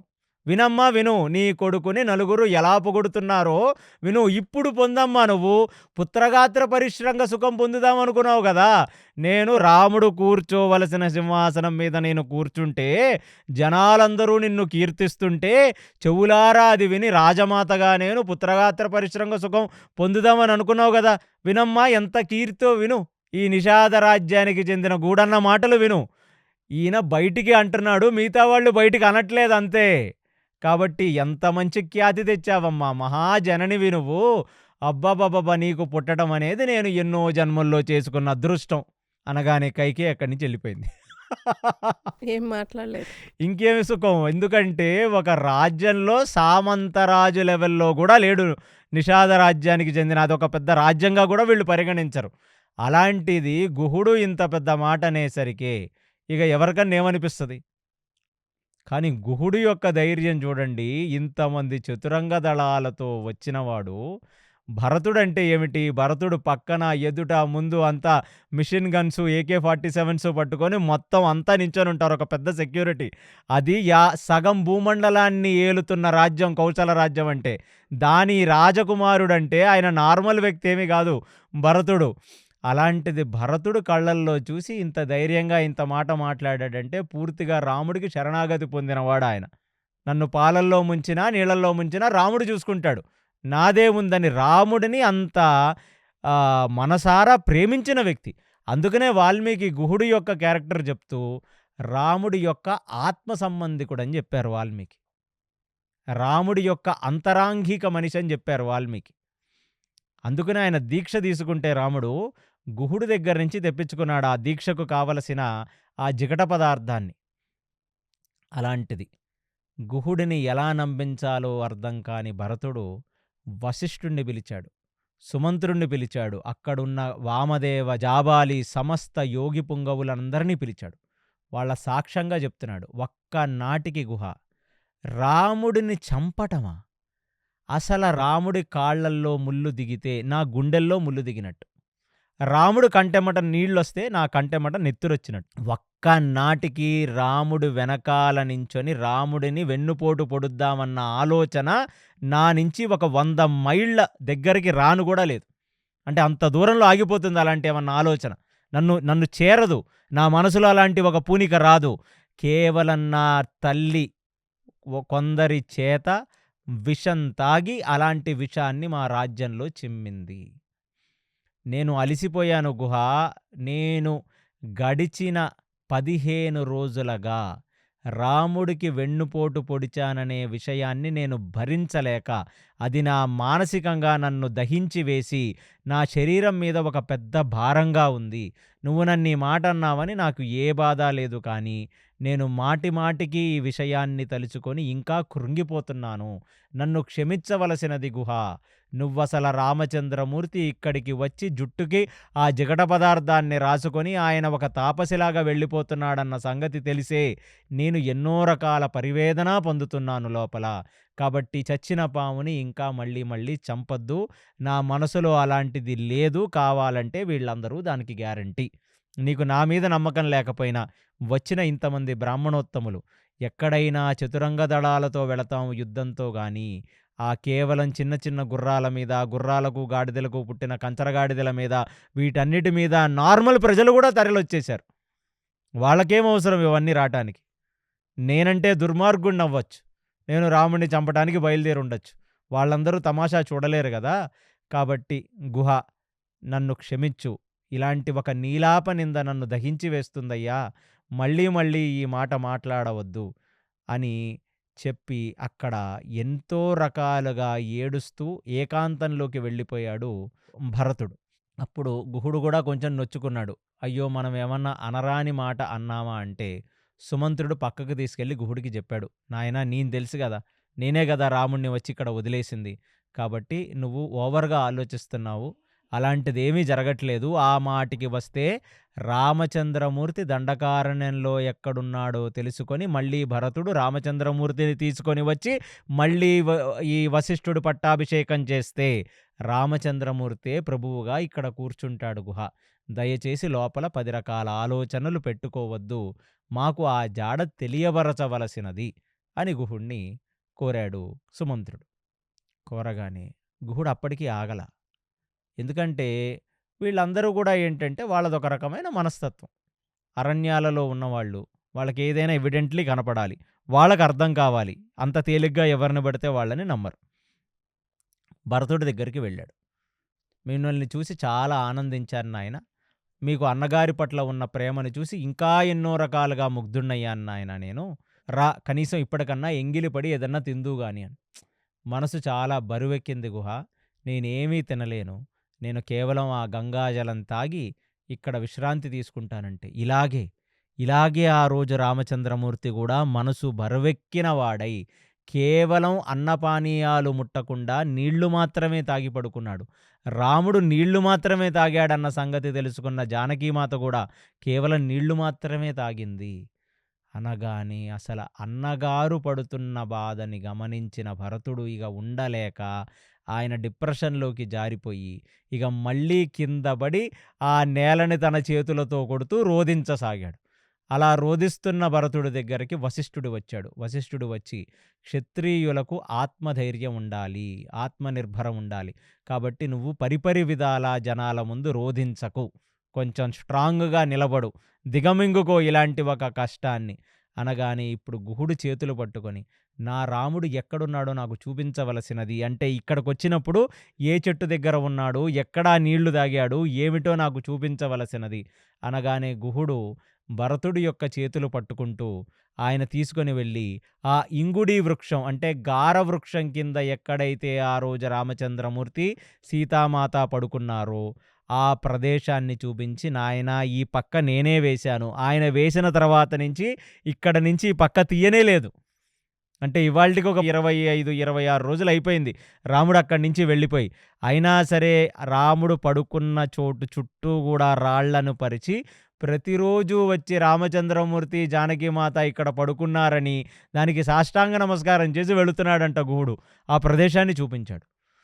చూపించగానే భరతుడి యొక్క దృష్టి కొన్ని చిన్న చిన్న నారదారాల మీద పడింది. దగ్గరికి వచ్చాడు. ఒక్కసారి ఆ ఎండిపోయిన ఆకులను ఇలాగ నిమిరాడు తన చేతులతో. ఇలా తీయగానే కొన్ని చోట్ల రాముడు శరీరానికి కట్టుకున్న గుడ్డ నుంచి వచ్చిన నారదారాలు కనపడ్డాయి ఆయనకి. ఇంకొన్ని చోట బంగారపు రంగులో మెరిసిపోతూ ఇంకొన్ని దారాలు కనపడ్డాయి. అవి తీశాడు. ఎందుకంటే వాళ్ళు పడుకున్న ప్రదేశం అదేదో అంత మెత్తగా ఉండే ప్రదేశం ఏం గాదు. ఏదో ఆయన పచ్చటి ఆకులు తీసుకొచ్చి వేశాడు. 27, 28 రోజుల తర్వాత ఆకులన్నీ ఎండిపోయాయి. అలాంటిది అవి తీసి చూసి భరతుడు తన మోకాళ్ళ మీద పడిపోయి, ఆ దారాలను తన కళ్ళకు పెట్టుకొని వలవలా ఏడ్చేయటం మొదలుపెట్టాడు. ఆ పక్కన ఉన్న గుహుడు ఆ దారాలను తన చేత్తో తీసి చూశాడు. చూడగానే గుహుడికి అర్థమైంది ఇది రాముడు శరీరం మీద ఆ రోజు ఉన్న బట్టలు. ఎందుకంటే ఈ ప్రదేశంలోనే ఆయన వైఖానస దీక్ష తీసుకున్నప్పుడు బట్టలు కూడా మార్చుకున్నాడు. అంటే ఏ బట్టలతో అయితే ఆయన అక్కడి నుంచి వచ్చాడో, ఏ బట్టలతో అయితే జానకీమాత అక్కడి నుంచి వచ్చిందో, వాళ్ళు ప్రాతకాలంలో స్నానం చేసి జుట్టుకి ఆ జిగటి బంట రాసుకొని, వాళ్ళు తాపసులు ఎలాంటి బట్టలు వేసుకోవాలో అలాంటి బట్టలు మార్చుకున్నారు వాళ్ళిక్కడే. ఇక రాముడి యొక్క కురులు కనపడ్డాయి. సీతామాత యొక్క కురులు కనపడ్డాయి. ఇక భరతుడైతే ఇంక పూర్తిగా మానసిక వికలాంగుడైపోయి, వాటి పక్కనే పడుకొని, ఆయన రోదిస్తూ, "ఇలాంటి ఒక ప్రదేశంలోనా నా అన్న పడుకుంది?" ఎందుకంటే ఆయనేమి లక్ష్మణుడిలాగా విశ్వామిత్రుడు తీసుకెళ్ళినప్పుడు అరణ్యాలకు రాలా.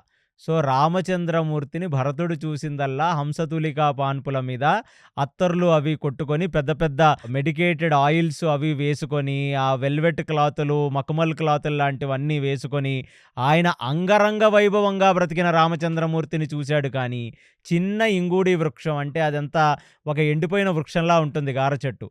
అలాంటి చెట్టు కింద ఎండిపోయిన ఆకులు వాటి మీద ఆయన పడుకున్నాడన్న సంగతి గమనించి భరతుడికి ఇప్పుడు అర్థమైంది. అంటే ఇతను అరణ్యవాసంలో ఎలాంటి ఒక జీవనం గడుపుతున్నాడు ఈయన. ఎంత కష్టవంతమైన జీవనం ఈయన గడుపుతున్నాడు.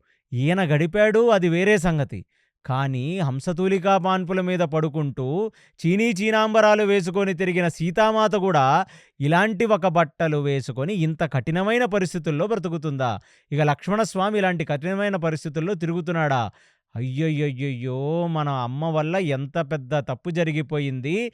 రాముడు ప్రతిక్షణం అనుభవిస్తున్న బాధ అనేది ఒక పాపమైతే, ఆ పాపం నన్ను దహించి వేస్తుంది. అందుకే నాకు ప్రశాంతత, మానసిక శాంతి లేకుండా పోయింది. అంటే భరతుడి యొక్క మానసిక పరిస్థితి ఏమిటంటే, మన వల్ల ఒకళ్ళు బజారు పాలైపోతే, వాళ్ళు ప్రతి క్షణం తాగటానికి ఇబ్బంది పడి, తినటానికి ఇబ్బంది పడి, పడుకోవడానికి ఇబ్బంది పడి, అసలు బ్రతకడానికే ఇబ్బంది పడుతున్న ప్రతి క్షణం వాళ్ళు మనసులో మనల్ని గానీ తలుచుకుంటుంటే, మన వల్ల ఒక మనిషి జీవితం ఇలా నాశనం అయిపోయిందని మనం ప్రశాంతంగా పడుకోలేం. అంటే ఉత్తమ జాతి మనుషులు ఇలా ఆలోచిస్తారు.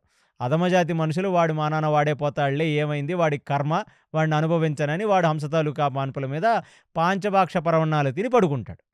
కానీ భరతుడు అలాంటి వాడు కదా, పరమసాత్వికుడు. అబ్బబ్బబ్బబ్బబ్బా! ఇంత బాధపడుతున్నాడా నా అన్న అని చెప్పి అతను రోదించిన విధానం చూసిన తర్వాత గుహుడు కన్విన్స్ అయ్యాడు.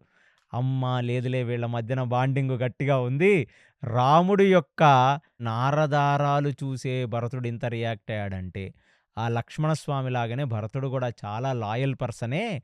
ఖచ్చితంగా ఇక మనం మళ్ళీ భరతుడిని ఒక్క మాట గూడా అనగూడదని జెప్పి, ఇగ ఆ భరతుడి దగ్గరికి వచ్చి గుహుడు భరతుడిని పైకి లేపి ఆయన కంట వెంట కారుతున్న నీటిని తుడిచి, "ఏమీ పర్వాలేదు. రాముడు దేన్నన్నా జయించగలడు. నువ్వంత బాధపడకు. నాకిప్పుడిప్పుడు నీ పరిస్థితి చూసిన తర్వాత అనిపిస్తుంది. నువ్వు కావాలని పంపించిన వాడివి కాదు. దీన్ని బట్టి నాకర్థమవుతుంది. విధి అనేది ఎంత పవర్‌ఫుల్లో. విధి ఆడిన వింత నాటకంలో మీరందరూ భాగస్వామ్యులే తప్ప, మీరు నిజంగా చెడ్డవాళ్ళు గాదు. ఎవరు గూడా రాముడిని హింసిద్దామని అనుకోలేదు. కాబట్టి నన్ను క్షమించవలసినది" అని భరతుడి చేతులు పట్టుకున్నాడు. అసలు ఒకళ్ళని క్షమించే పరిస్థితుల్లో నేను లేను. ముందు నా అన్న నన్ను క్షమిస్తే తప్ప, నేను గాలి పీల్చడం గూడా నాకు భారమవుతుంది. నేను పీల్చే ప్రతి గారం భారంగానే ఉంది గుహ. నువ్వన్న మాట నిజం. నువ్వు చెప్పిన మాటే నిజం.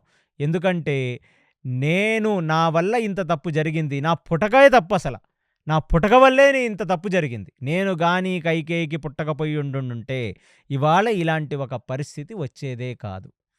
కాబట్టి నువ్వన్న మాటకి నేను బాధపడట్లేదు. కానీ రాముడు పడుతున్న బాధ ఇప్పుడు నాకు సుస్పష్టంగా అర్థమైంది. ఇప్పుడు వరకు నేను కేవలం ఆ రాజ అంతఃపురం నుంచి విన్నానంతే రాముడు తాపసిలాగా బ్రతుకుతున్నాడని. నాకివాళ ఒక సాక్ష్యం కనపడింది గదా! అయ్యయ్యయ్యయ్యో! నా వల్ల ఎంత తప్పు జరిగింది. మా అమ్మ నన్ను ఒక నరకంలోకి నెట్టేసింది గుహ అని చెప్పి, ఆ రోజు రాత్రి రాముడు ఎక్కడైతే పడుకున్నాడో భరతుడు గూడా ఏ పెద్ద పెద్ద క్యాంపులు వేసినా క్యాంపులోకి రాలేదంట. కేవలం బయట మాత్రమే పడుకున్నాడు. ఉపవాసం చేశాడు. మరుసటి రోజు పొద్దునయింది. అవ్వగానే అక్కడున్న వాళ్ళందరూ కూడా గంగా నదీ తీరంలో స్నానాలు చేశారు. కాలకృత్యాలన్నీ తీర్చుకున్నారు. భరతుడు గంభీరంగా గంగ లోపలికి వెళ్ళాడు. సూర్యుడికి అర్ఘ్యమిచ్చాడు. ఆయన నిత్య నైమితిక కర్మలు, సంధ్యావందనాది కర్మలన్నీ చేశాడాయన. ఇప్పుడు కొంచెం అవన్నీ చేసిన తర్వాత మనసు కొంచెం ప్రశాంతతొచ్చింది. ఎందుకంటే ఆయన మాటి మాటికి కూడా డిప్రెషన్‌లోకి జారుకుంటున్నాడు. ఎందుకంటే తన వల్ల జరిగింది ఈ సంగతనేది. అదే భరతుడు భరించటం. ఆ భరించడం ఎన్నాళ్ళు భరిస్తాడో చూడండి మీరు. భరతుడు 14 సంవత్సరాలు భరిస్తాడండి ఈ కష్టాన్ని. ఒకరోజు, 2 రోజులు కాదు భరతుడి యొక్క కష్టం. ఇది ఇంకా స్టార్టింగ్ స్టేజ్‌లో ఉంది. ఇది 15, 16 రోజే ఇంత కష్టపడుతున్నాడాయన. అలాంటిది ఆ పేరు పెట్టినందుకు గాను గుండె మొత్తం బరువెక్కితే ఆ భారాన్ని దిగమింగుకొని ఇక ముందుకు వెళ్ళాలంటే గుహుడు ఏ 1000 పడవలనైతే పెట్టి గండ్రగొడ్డళ్లతో వీళ్ళని ముందుకు వెళ్ళనివ్వకుండా ఆపవలసిందన్నాడో ఇవాళ ఆ పడవలే భరతుడిని, కైకేయిని, సుమిత్రని, కౌసల్యని, వశిష్ఠుడిని, వామదేవుడిని, మొత్తం ఉన్న మినిస్టర్లని, సుమంత్రుడినన్నీ దాటించడానికి ఇవాళ ఆ పడవలు మాత్రమే పనికొస్తాయి. సో, శుభశకునం కింద ముందు వశిష్ఠ, వామదేవ, జాబాలి, బ్రాహ్మణోత్తములందరినీ కొన్ని పడవలు తీసుకొని వెళ్ళి గంగ అటువైపు అడవి ప్రాంతంలో వదిలేశాయి. వాళ్ళని అనుగమిస్తూ తర్వాత భరతుడు వెళ్ళాడు. ఇక భరతుడు ఎప్పుడైతే పడవ మీదకు వెక్కాడో కొన్ని వందల గుర్రాలు, కొన్ని వందల ఏనుగులు అమాంతంగా గంగా నదిలోకి వెళ్ళిపోయి అవి ఈదుకుంటూ వెళ్ళిపోతాయి. ఇవన్నీ పడవల్లో వెళ్ళాల్సిన అవసరం లేదు. ఏనుగులు హ్యాపీగా గంగని ఈదేస్తాయి. గుర్రాలు కూడా గంగని ఈదేస్తాయన్నమాట. ఇవన్నీ వాల్మీకి చెప్తుంది. అంత సూక్ష్మంగా నేరేట్ చేశాడు వాల్మీకి. అవన్నీ ఆ జంతువులు, ప్రాణులు ఇంకా సైనికులైతే వాళ్ళకి పడవల అవసరమే లేదు. వాళ్ళు ఆ ఖడ్గాన్ని బొడ్డులో దోపుకున్నారు. వాళ్ళు అమాంతంగా దూకేశారు. ఈదుకుంటూ వెళ్ళిపోయారు ఆ ఒడ్డు మీదకి. అక్కడున్న ఆడవాళ్ళకి, కొంచెం వయసులో చిన్నవాళ్లకు మాత్రమే పడవలు. ఆ పడవల్లో మొత్తం యావత్ సైన్యాన్ని వాళ్ళు దాటించేశారు గుహుడు. అందరిని దాటించిన తర్వాత భరతుడి యొక్క చేతులు పట్టుకొని, "భరత, మనసులో ఏమి పెట్టుకోకు నాయనా. నేను కొంచెం మనసులో ఒకటి, బయటొకటి పెట్టుకొని మాట్లాడే మనిషిని గాదు. నాకొచ్చిన డౌట్‌ని మాత్రమే నేను అడిగాను. ఖచ్చితంగా నువ్వు వెళ్లి రామచంద్రమూర్తిని కన్విన్స్ చేసి రామచంద్రమూర్తిని తీసుకొని రా. నేనిక్కడే ఉంటాను. మళ్ళీ నీకు తిరుగు ప్రయాణంలో మనం మళ్ళీ కలుసుకుందాం" అని చెప్పి అక్కడ ఆయన వాళ్ళ యొక్క కులదైవానికి, అంటే అరణ్యాల్లో ఉన్న కులదేవతలకు వాటికి ప్రార్థన చేసి ఆ రామచంద్రమూర్తి ఆయురారోగ్యాలతో 10 కాలాల పాటు ఉండాలని పూజ చేసిన కొన్ని పూలను, ఆ కుంకుమని భరతుడికి ఇచ్చి అక్కడ నుంచి గుహుడు వెళ్ళిపోయాడు. ఆ గంగ ఒడ్డున అటువైపుకు వెళ్ళిన భరతుడు వెనక్కి తిరిగి చూసుకుంటే కాకులు దూరని కారడవి, చీమలు దూరని చిట్టడివి కనపడింది ఆయనకి. ఎందుకంటే మొత్తం ఆకులు ఒకదాని మీద ఒకటి పడి అసలు ముందు ప్రాంతం ఏదుందో కూడా అర్థం కావట్లేదు వాళ్ళకి.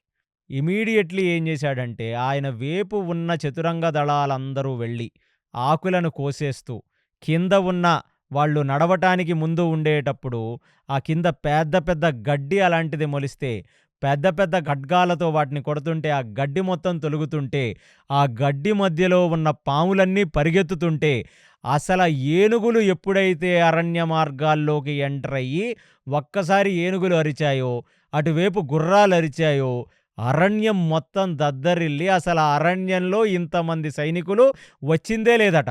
అలాంటిది దద్దరిల్లి ఒక్క క్రూరమృగం కాదు గదా! తేళ్ళు, బొద్దింకల్లాంటివి కూడా ఆ మార్గాల నుంచి అవన్నీ పారిపోతున్నాయంట పక్కకి. అంతే ఇటువైపు ఏనుగులు, అటువైపు గుర్రాలు, ఇటువైపు మొత్తం ఆర్మీ మార్చ్ చేస్తూ గట్టి గట్టిగా బరిసెలను కొట్టుకుంటూ, గట్టి గట్టిగా ఆ బళ్ళేలను కొట్టుకుంటూ, గట్టి గట్టిగా వాళ్ళ చేతిలో ఉన్న ఖడ్గాలను ఆ బళ్ళేలకేసి ధ్వని చేస్తుంటే, మధ్యలో నడుస్తున్న భరతుడికి అర్థమైందేమిటంటే, అసల పాదం తీసి పాదం మోపటానికే మనం అసలు ఆలోచించాలి.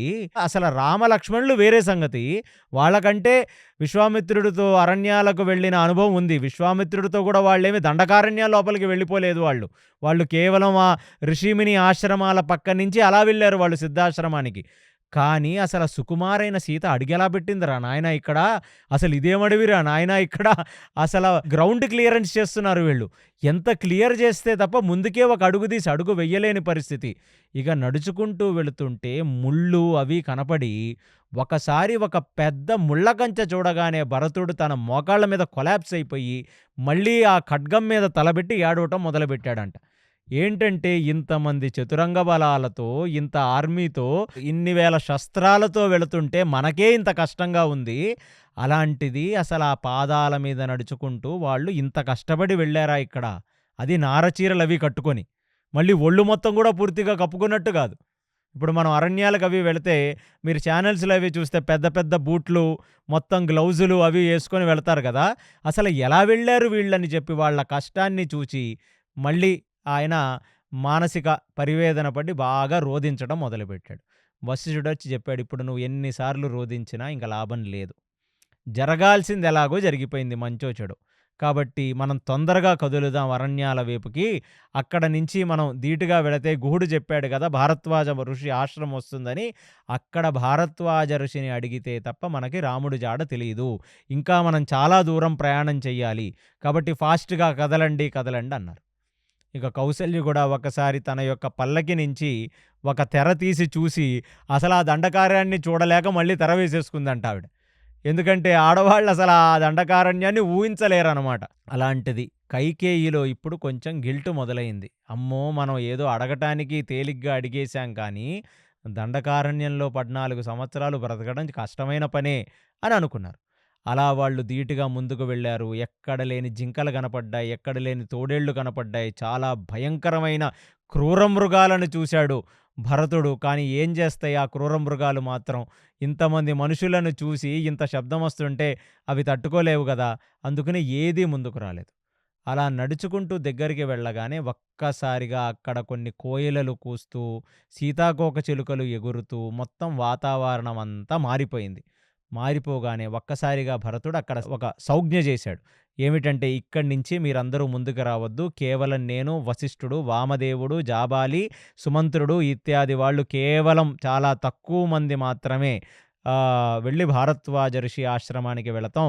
కౌసల్య, కైకేయి, సుమిత్ర మీరందరూ కూడా ఆ ఋషిని చూడటానికి రావలసినదంటే 3 పల్లకీలు, భరతుడు ఒక ఒక 20 మందో, 30 మందో కలిసి మిగతా చతురంగ దళాలని, మిగతా వాళ్ళందరిని అక్కడే ఆపేసి, వాళ్ళు మాత్రమే నడుచుకుంటూ ముందుకు వెళ్ళటం మొదలుపెట్టారు. దేనికి అంటే, అది ఒక ఆశ్రమ వాతావరణం.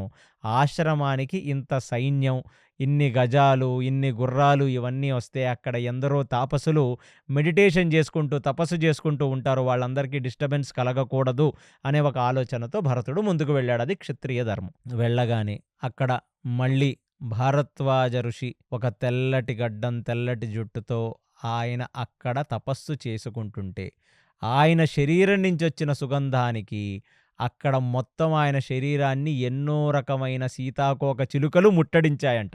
అంటే భారద్వాజ ఋషి తపస్సు చేసుకుంటే ఆయన జుట్టు మీద, ఆయన ముక్కు మీద, ఆయన శరీరం మీద మొత్తం సీతాకోకచిలుకలన్నీ వాలి అవన్నీ గూడా ఆత్మానందభరిత స్థితిని పొందుతుంటాయి.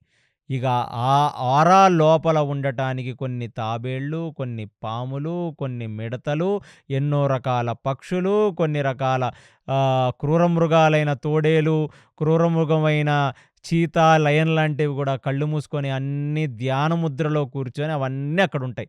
ఎందుకంటే భారద్వాజ ఋషి ఆశ్రమంలో ఎలువంటి హింస జరగదు. వాళ్ళకున్న ఆరా అంత గొప్పది.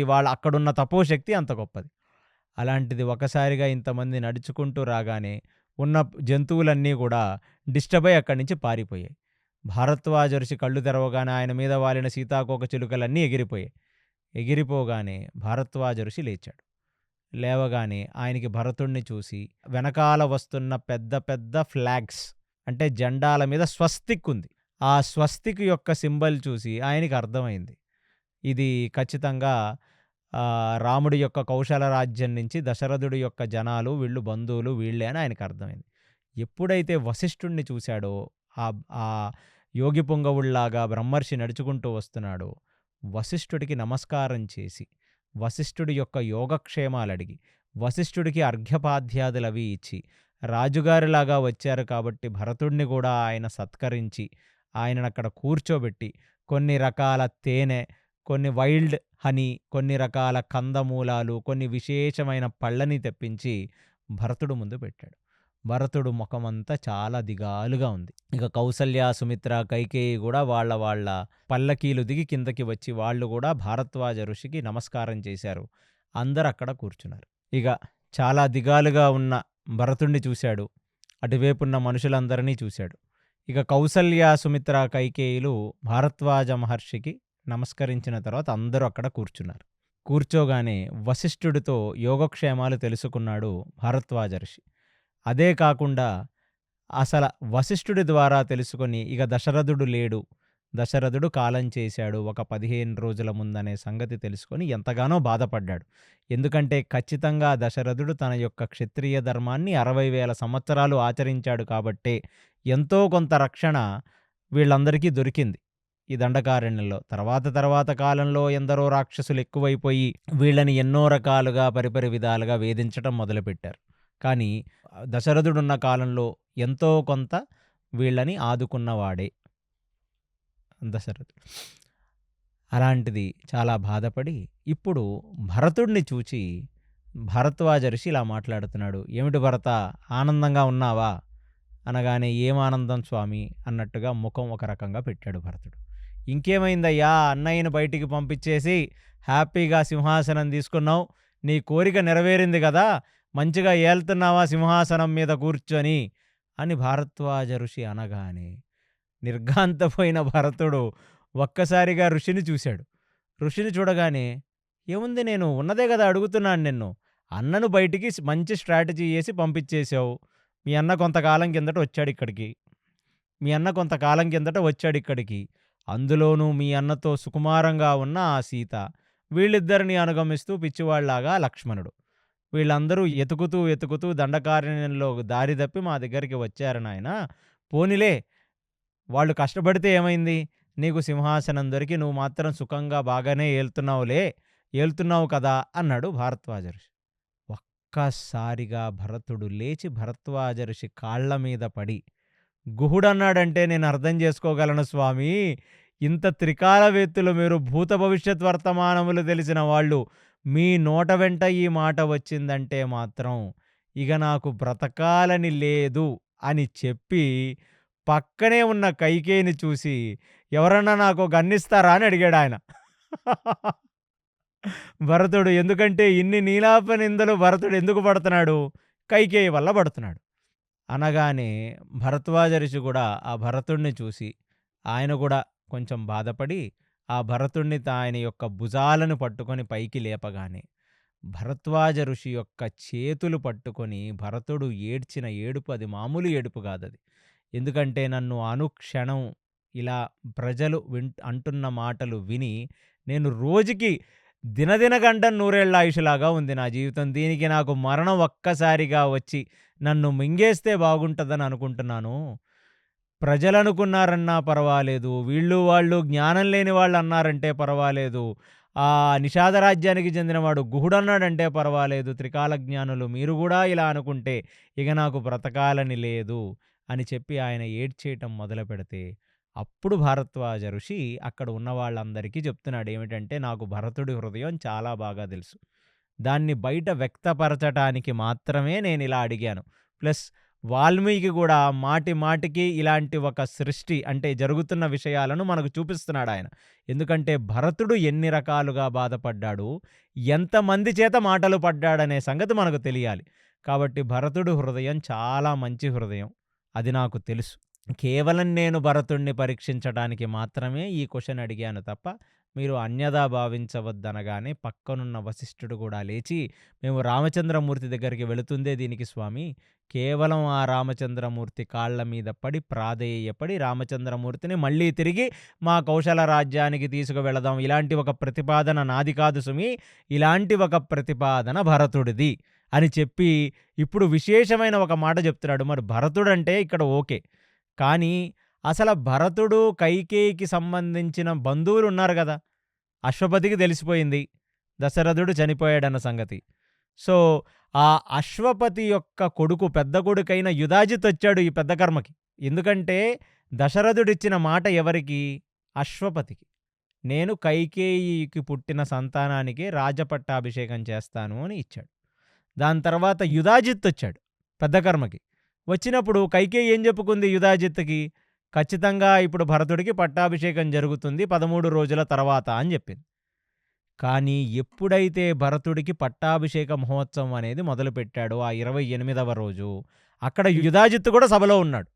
సభలో ఉండి భరతుడు నేనీ పట్టాభిషేకం చేసుకోను అంటే యుధాజిత్తు కూడా దాన్ని ఆమోదించాడంట.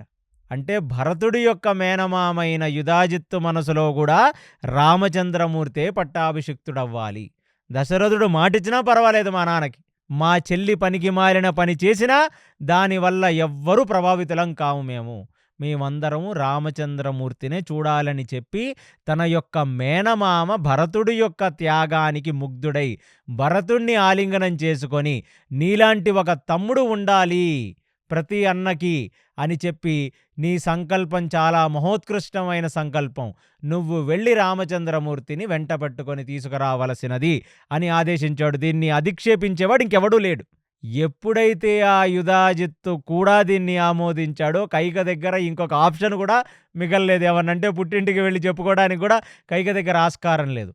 అలాంటి విషయాన్ని ఇప్పుడు వశిష్ఠుడు భారద్వాజ ఋషికి చెప్తున్నాడంటే, రామచంద్రమూర్తి రాజ్యాధికారాన్ని చేతిలో పెట్టుకొని రాజ్యాన్ని ఏలితే అదే నిజమైన రామరాజ్యమని భావించిన ప్రజలందరూ తరలొచ్చారు స్వామి. వాళ్ళందరూ బయట నించున్నారు మీ ఆశ్రమ ప్రాంగణంలో. ఇక్కడున్న తపస్సులు చేసుకునే వాళ్ళకి, తాపసులకు కష్టం కాకూడదు. ఇక్కడ ఎన్నో రకాల ఇక్కడున్న ఈ ఆరాకి, ఇక్కడున్న ఈ స్పిరిచువల్ వైబ్రేషన్కి ఎటువంటి ఆటంకం కలగకూడదని భరతుడు వాళ్ళందరినీ అక్కడే ఉండమన్నాడు.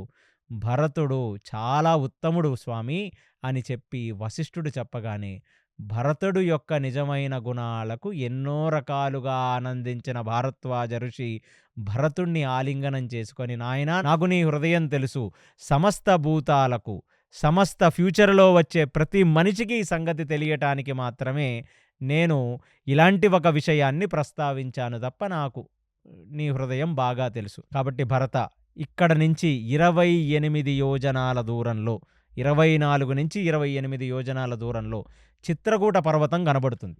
ఆ మందాకిని నది ఒడ్డున ఆ చిత్రకూట పర్వతం ఉంటుంది. ఆ చిత్రకూట పర్వతంలో కూడా ఎందరో తపస్సులు, ఎందరో యోగులు, ఎందరో మునులు అక్కడ ఉంటారు. కాబట్టి అక్కడే ఒక పర్ణశాలను ఏర్పాటు చేసుకొని రామచంద్రుడు, లక్ష్మణమూర్తి, సీతామాత అక్కడ నివసిస్తున్నారు. కాబట్టి మీరందరూ తొందరగా సూర్యాస్తమయ సమయం అయిపోయే లోపల మీరందరూ అక్కడికి తరలి వెళ్ళిపోవలసినది, తొందరగా వెళ్ళవలసినది అని కోరి వాళ్ళకేం చెప్పాడంటే, ఈ ప్రాంతం నుంచి కొంచెం ముందుకు వెళితే ప్రయాగ సంగమం వస్తుంది. అక్కడ నుంచి మీరు దాటకుండా ఆ యమునా నది వైపు నుంచి, కాళింది వైపు నుంచి మీరు వీళ్ళందరూ ఇంతమంది అందరూ ఇక్కడి నుంచి దాటవలసినది. ఖచ్చితంగా విజయీభవ, నువ్వు అనుకున్న కోరిక నెరవేరుతుంది అనే ఆశీర్వాదం భరద్వాజ ఋషి ఇచ్చాడు. భరద్వాజ ఋషి ఇచ్చిన తర్వాత భరద్వాజ ఋషి ముందు కైకేయిని దుర్భాషలాడాడు కదా భరతుడు. అంటే నేనది కామెడీగా చెప్పినా ఒక గన్నుంటే ఇవ్వండి అని. ఖచ్చితంగా ఈవిడ వల్ల నాకిలాంటి నీలాప నిందలు పొందాను. ఇలాంటి విషం ఈ ఆడది చిమ్మింది అనే సంగతి చెప్పాడు గాబట్టి, ఇప్పుడు భరతుడిని దగ్గరికి తీసుకొని భరతుడి చెవులో జెప్పాడు. కైక మనసులోంచొచ్చిన మాట లోక కళ్యాణార్థమై వచ్చింది. కాబట్టి దీన్ని నువ్వు అర్థం చేసుకునే రోజు ముందు ఉంది.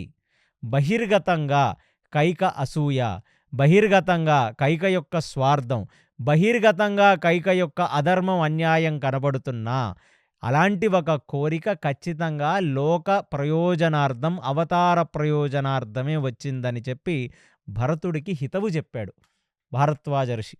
అది విన్న భరతుడు ఒక నిమిషం లోపలికి ఎక్కినట్టే ఉంది, కానీ ఎక్కలేదు. ఎందుకంటే రాముడు 14 సంవత్సరాల అరణ్యవాసం ఖచ్చితంగా చేస్తాడనే హింటు భారద్వాజ ఋషి ముందే ఇచ్చేశాడు భరతుడికి. అది చెప్పిన భారద్వాజ ఋషి చెప్తున్న విధానం వశిష్ఠుడు విన్నాడు.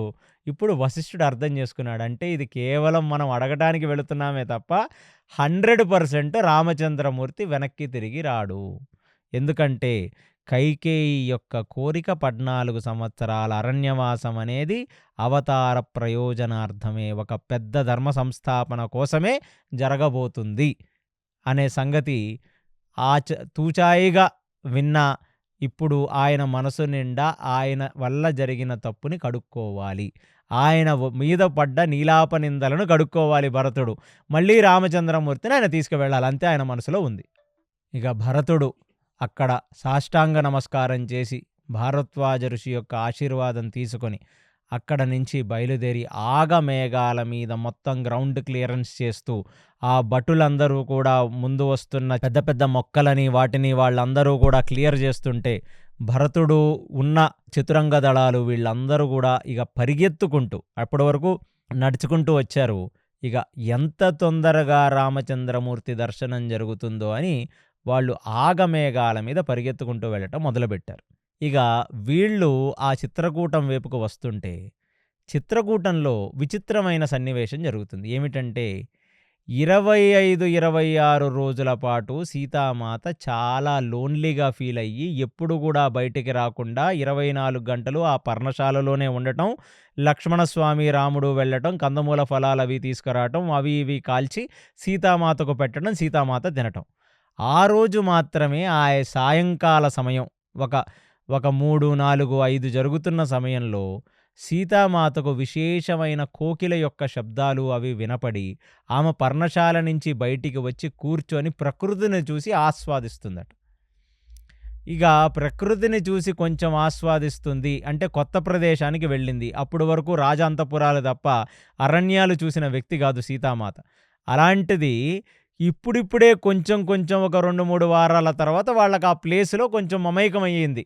ఆహా, అంటే ఇది మన జీవితం, ఇది పర్ణశాల, ఇది నా ఇల్లు, ఇక్కడ ఇదే నా ప్రపంచం అని ఇవాళ ఆ డిప్రెషన్ అంటే కొంచెం ఏదో ఒక పరధ్యానంలో ఉంది కదా, ఇవాళ యాక్సెప్ట్ చేసేసుకుంది. అవును, ఇది నా ప్రపంచం అని.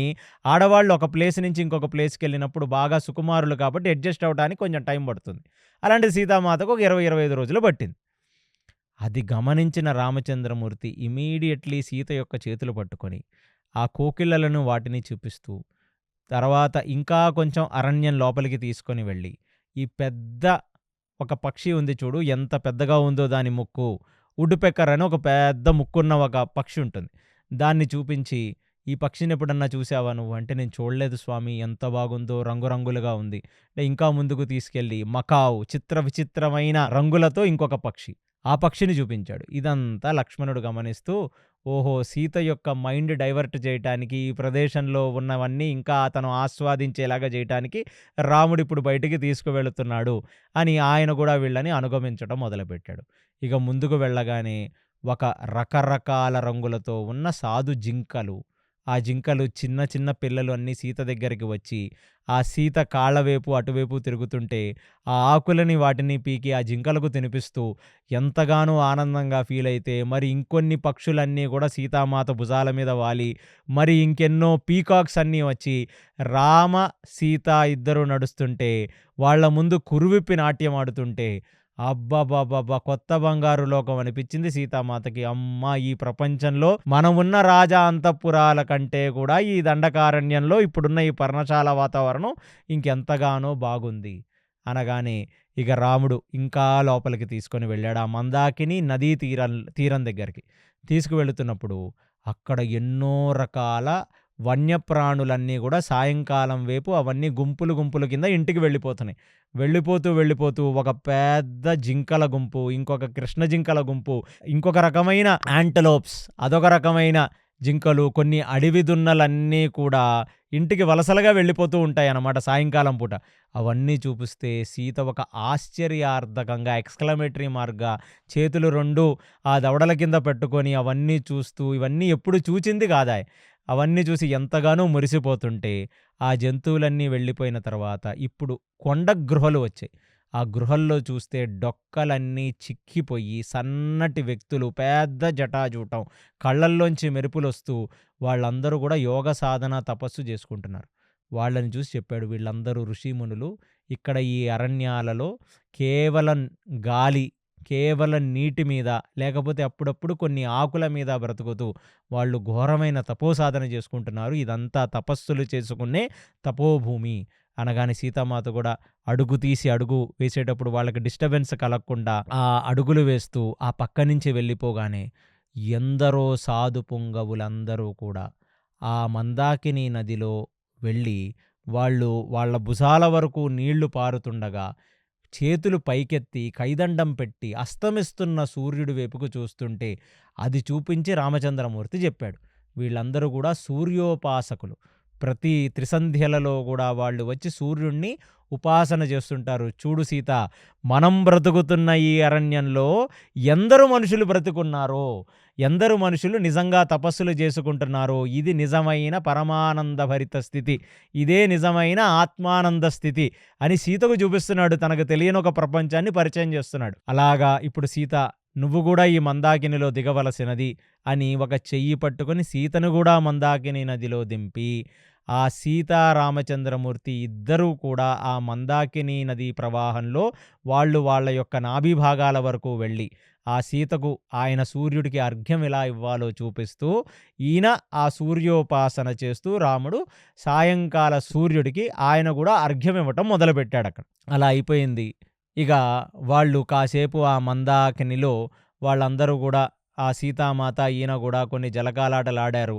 ఆమె కూడా ఇప్పటి వరకు సరస్సులలో వాటిల్లో స్నానాలు చేసిందే గాని ఇలా ప్రవహిస్తున్న నదిలో ఎన్నడూ స్నానం చేసింది కాదు. కాబట్టి పక్క నుంచి వెళ్ళిపోతున్న తాబేళ్ళు, పక్క నుంచి వెళ్ళిపోతున్న చేపలు అవన్నీ చూసి మురిసిపోయింది. ఇప్పుడు కొన్ని పూలు అవి తీసుకొని వచ్చాడు గిఫ్ట్ కింద రామచంద్రమూర్తి. బయటికి వచ్చింది, తన చీర మార్చుకుంది. ఆ రామచంద్రమూర్తి ఇచ్చిన ఆ కొప్పులో పూలన్నీ తను పెట్టుకుంది. ఆమె చెయ్యి పట్టుకొని మళ్ళీ ఈ ఇహం మీద, అంటే తను ఉంటున్న ప్రపంచం మీదకు కొంచెం మనసు కుదిరేలాగా ఒక హనీమూన్ ట్రిప్‌కొచ్చిన భర్త భార్యకి ఎలా అయితే అక్కడ ఉన్న చిత్ర విచిత్రమైనవన్నీ చూపిస్తాడో అలా చూపించుకుంటూ సీతామాతని తీసుకొని మళ్ళీ మందాకిని నుంచి మళ్ళీ పర్ణశాల వైపుకు రావటం మొదలుపెట్టాడు. ఇక ఎప్పుడైతే పర్ణశాల వైపుకి ఒక్కొక్క అడుగు వేస్తున్నాడో ఎక్కడ లేని రీసౌండ్ వస్తుంది. భూమి దద్దరిల్లుతుంది. ఏమిటి భూమి దద్దరిల్లుతుందని రామచంద్రమూర్తి ఒక్కసారి తన కుడి ఎడమ చూడగానే పక్షులన్నీ గూడా ఎక్కడలేని భయంతో, అరుపులతో వాటి గూట్ల నుంచి అవి అరుసుకుంటూ అవన్నీ గాల్లోకి ఎగిరిపోతున్నాయి. అరే! ఇవేంటి ఇలా ఎగిరిపోతున్నాయి అనగానే ఇప్పుడు ఇంటి వైపుకు దారి వెతుక్కుంటూ వెళ్ళిన జింకలు, కృష్ణ జింకలు, యాంటిలోప్స్, మిగతా సాధుజీవులు, అడవి దున్నలు ఇవన్నీ గూడా బెదిరిపోయి వాళ్ళ ముఖాలలో ఒక రకమైన భయం ఏర్పడి అవన్నీ గూడా అక్కడి నుంచి పారిపోవటం మొదలుపెట్టగానే రామచంద్రమూర్తికి ఒక్కసారికి ఏం అర్థం గాల. ఆయన సీత యొక్క చేతులను తన యొక్క అరిచేతులతో గట్టిగా పట్టుకున్నాడు. సీత గూడా భయపడుతూ రాముడి వైపు చూసింది. వీళ్ళిద్దరినీ ఇలా గమనించిన లక్ష్మణుడు ఇమ్మీడియేట్‌లీ ఆయన సాష్టాంగ నమస్కారం చేసి, ఆయన తన యొక్క ఎడంచెవుని భూమి మీదకు ఆనించి విన్నాడు. వినగానే ఆయనకు ఒక ప్రపంచమే కనపడింది. కొన్ని వందల ఏనుగులు, కొన్ని వందల గుర్రాలు, కొన్ని వందల మనుషులు అందరూ నడుచుకుంటూ వస్తున్న శబ్దం లక్ష్మణుడికి వినపడింది. అందుకనే భూమి అలా దద్దరిల్లుతుంది. అందులోనూ ఇది క్వైట్ ప్లేస్, అంటే ఎక్కడ ఒక శబ్దం కూడా లేని చోట ఒక పిన్నిసి వేసినా మనకు వినపడుతుందన్నమాట. అలాంటి పరిస్థితి. ఇమీడియట్లీ రాముణ్ణి చూశాడు. పక్కనే ఉన్న ఒక పెద్ద చెట్టు నుంచి ఏలాడుతున్న ఊడని పట్టుకున్నాడు. ఆ ఊడ సహాయంతో దన దన దన దన చెట్టు మీదకు వెక్కాడు. చెట్టు మీదకు వెక్కి ఆ చెట్టు మీద నుంచి ఇంకొక చెట్టు మీదకు దూకాడు. అన్నిటికంటే పొడవైన చెట్టు ఏదుందో ఆ ప్రాంతంలో అక్కడికెక్కి అక్కడి నుంచి దీర్ఘంగా చూడటం మొదలు పెట్టగానే ఒక్కసారిగా ఒక పెద్ద అంబారీ మీద నడుచుకుంటూ వస్తున్న ఆ భరతుడు కనపడ్డాడు. పక్కనే ఎన్నో రకాల ధ్వజాలు కనపడ్డాయి, అంటే జెండాలు కనపడ్డాయి. జెండాల మీద స్వస్తిక్ ఉంది. అవి చూడగానే లక్ష్మణుడు యొక్క కన్ను ఎరుపెక్కింది. ఇక లక్ష్మణుడు ఒక్కసారిగా ఒక అరుపు అరిచి ఆ చెట్టు మీద నుంచి ఇంకొక చెట్టు మీదకు దూడి ఆ ఊడ సహాయంతో కిందకు జారాడాయన. జారి రామచంద్రమూర్తి దగ్గరికి వచ్చాడు.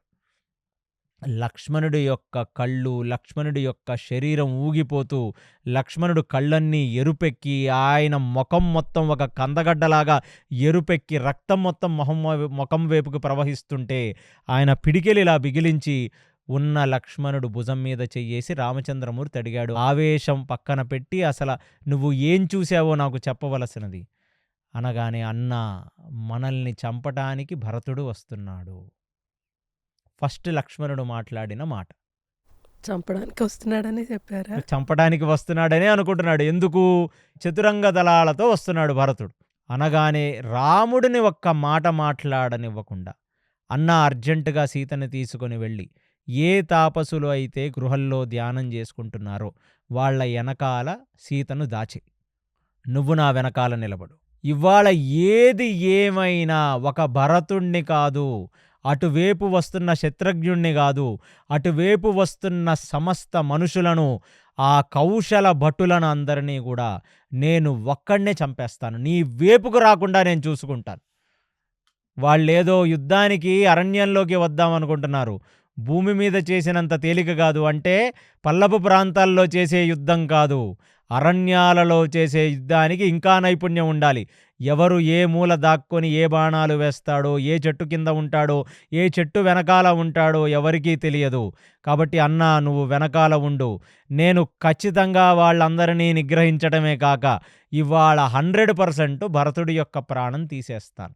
ఒకటి, తల్లి కొడుకులు ఇద్దరూ కలిసి ఇలాంటి ఒక గతిని మనకు కల్పించటం కాక, మన మానాన మనం 14 సంవత్సరాలు అరణ్యవాసం చేసి కందమూల ఫలాలు తింటే అది కూడా సహించని భరతుడు అసలు మన జాడే లేకుండా ఇక మనం తిరిగి రాకుండా ఉండేటట్టుగా మనల్ని సంహరించడానికి వస్తున్నాడు. కాబట్టి వాడి అంతు నేను చూస్తానని ఒక ఊగిపోయాడు ఆవేశంతో. అది విన్న రామచంద్రమూర్తి మనసు ఎంతగానో గాయపడింది. గాయపడి అసలు భరతుణ్ణి చంపే రాజ్యమేలే పరిస్థితి వస్తే, లక్ష్మణ, ఇంద్రుడి వచ్చి స్వర్గలోకాధిపతి నువ్వు అవ్వమంటే కూడా నేనవ్వను. రాముడు తనకు చెప్తున్నాడు, మన ఆ తమ్ముణ్ణి చంపి ఏలే రాజ్యం అసలు అది రాజ్యమేనా? మనం ఎంత ఐకమత్యంగా ఉండేవాళ్ళం లక్ష్మణ, నీకు గుర్తులేదు? నీ మనస్సాక్షి ఎలాగయ్యా నిన్నింత మోసం చేసింది? భరతుణ్ణి చూసి నన్ను చంపడానికే వస్తున్నాడని ఎలా నువ్వు కంక్లూజన్కి వచ్చేసావు? అంటే దీన్ని బట్టి నాకు అర్థమైంది ఏంటంటే లక్ష్మణ, నాకు రాజ్యం మీద వైరాగ్యం ఉన్నట్టు నీకు రాజ్యం మీద వైరాగ్యం లేదు. కాబట్టి ఒక పని చెయ్యి, భరతుడు వస్తాడు కదా, రాగానే నేను నా మాటగా చెప్తాను. రాజ్యాన్ని మొత్తం లక్ష్మణుడికి, లక్ష్మణ్ణి తీసుకొని వెళ్ళి ఆ సింహాసనం మీద కూర్చోబెట్టి లక్ష్మణుడికి పట్టాభిషేకం చెయ్యి, లక్ష్మణుడిని రాజు చెయ్యి అంటాను. నా మాట ఖచ్చితంగా భరతుడు వింటాడు. ఈ మాట అన్న తర్వాత లక్ష్మణుడికి అసలు ఒక చెంపదెబ్బ కొట్టినట్టు అనిపించింది లక్ష్మణుడికి. ఎందుకయ్యా లక్ష్మణ రాగద్వేషాలలో ఆలోచిస్తావు? ఒక్క కారణం చెప్పు. చిన్నప్పటి నుంచి మనం నలుగురము ఆ చేతికి ఉన్న వేళ్లులాగా కలిసి బ్రతికాం. ఏ ఒక్క క్షణమైనా భరతుడు మన మీద ద్వేషం చూపించాడా? ఏ ఒక్క క్షణమైనా భరతుడు మనల్ని తోలనాడా? ఏ ఒక్క క్షణమైనా భరతుడు నా మీద అమర్యాదగా ప్రవర్తించాడా? లేదా నీ మీద వాత్సల్యం లేకుండా ప్రవర్తించాడా? ఏ ఒక్క క్షణమైనా భరతుడిలో నువ్వు ఈ ద్వేషం అనే భావన చూశావా? ఎంత కారుణ్యమూర్తయ్యా భరతుడు! అలాంటి భరతుణ్ణి ఇంత మాట అనటానికి నీకు మనసెలా వచ్చింది? అంటే ఖచ్చితంగా నీకు ఎంతో కొంత పదవీ వ్యామోహం, రాజవ్యామోహం ఉంది. అందుకనే రాగద్వేషాలలోనే మనుషులు తప్పులు చేస్తారు. భూమి అదిరింది, భయపడ్డావు. అన్నగారి మీద, వదినగారి మీద ప్రేమ అనుకున్నాను. ఎగ్గిరి దూకావు. ఆ ఊడ పట్టుకొని పైకెళ్ళావు. చెట్టు మీద నుంచి చూసావు. ఒక్క క్షణం మనల్ని వెతుక్కుంటూ భరతుడు వస్తున్నాడన్న ఆలోచన రాలా నీ మనసులో. భరతుడు సైన్యం కనపడగానే కిందకు వచ్చావు, ఊగిపోయావు. మనల్ని చంపడానికే వస్తాడని నిర్ణయం చేసుకున్నావు. అదే కాక అందరినీ నేను సంహరించేస్తామంటున్నావు. ఎక్కడి నుంచి వస్తుందో తెలుసా నీకు ఈ ఆలోచన? అటాచ్‌మెంట్. నీకు పదవీకాంక్ష, రాజకాంక్ష ఉంది కాబట్టే నీలో ఇలాంటి ఒక భయం, ఆ భయంతో వచ్చిన ఒక ఆలోచన.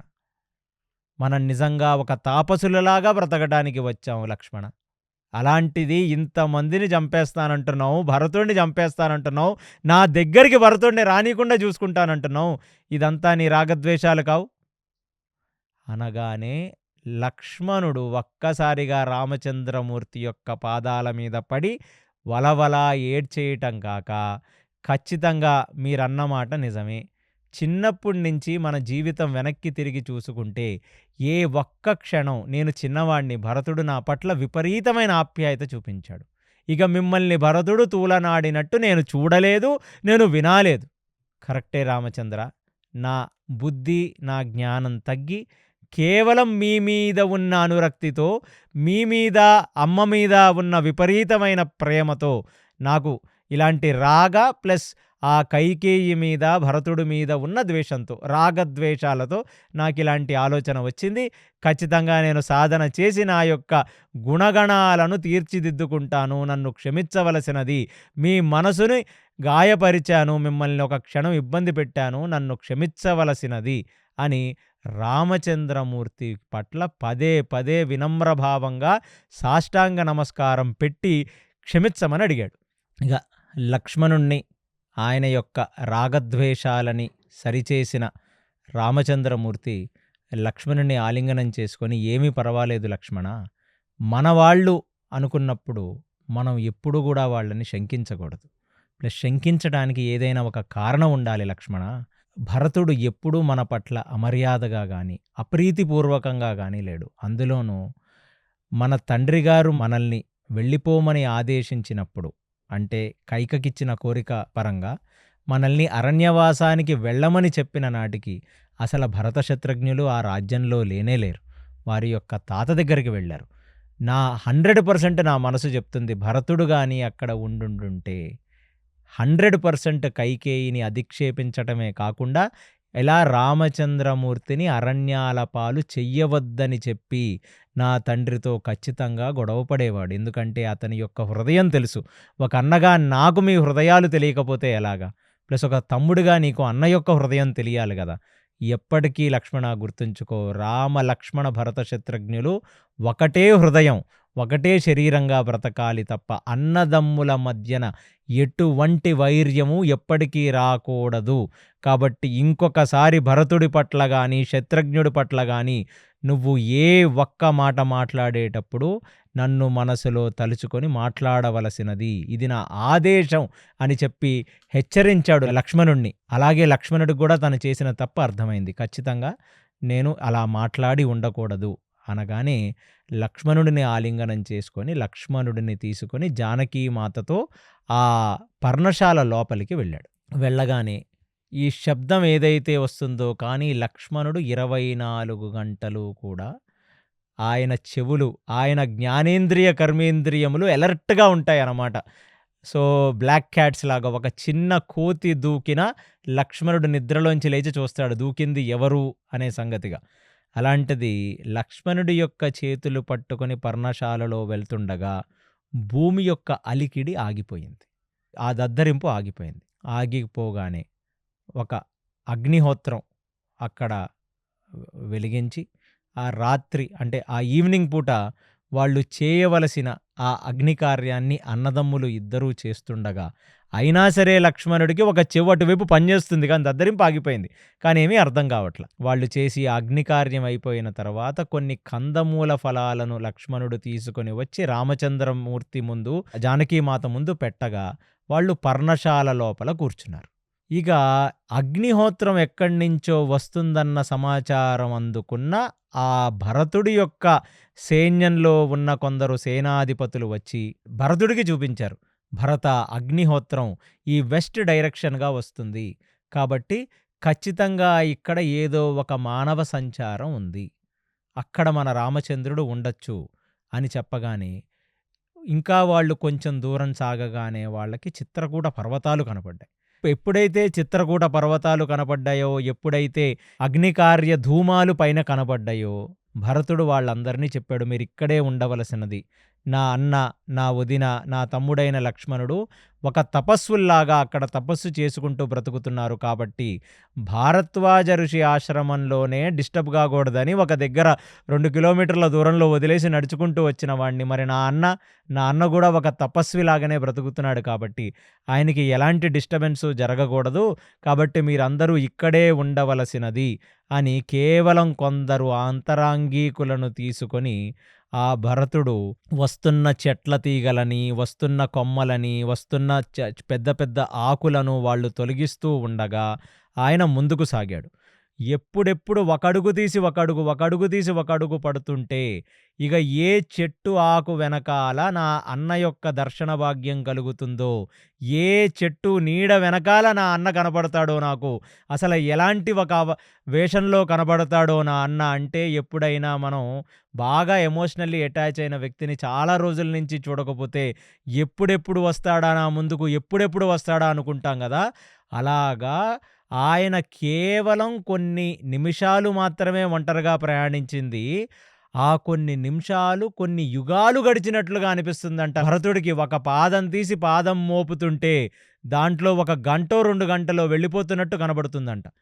అలాగా ఎప్పుడు కనపడతాడా నా అన్న, ఎప్పుడు కనపడతాడా అని అసలు ఆయనని భరద్వాజ ఋషి అడిగిన విధానం, ఆయనని గుహుడు అడిగిన విధానం, అక్కడ వశిష్ఠుడు ఆ సభలో ప్రశ్నించిన విధానం, ఇవన్నీ కూడా ఆయన మనసులో ఒక్కసారిగా చేరి ఒక చిన్నపిల్లవాడికి ఎలాంటి అపనిందలన్నీ కలిగితే ఆయన రాత్రికి వచ్చి తన తండ్రి ఒడిలో పడుకొని, తన తండ్రి తొడల మీద కూర్చొని, తండ్రికి జరిగిన విషయాలన్నీ చెప్పుకుని, తండ్రిని ఆలింగనం చేసుకొని ఏడిస్తే ఆయన గుండె బరువు తగ్గుతుంది ఒక చిన్నపిల్లవాడి.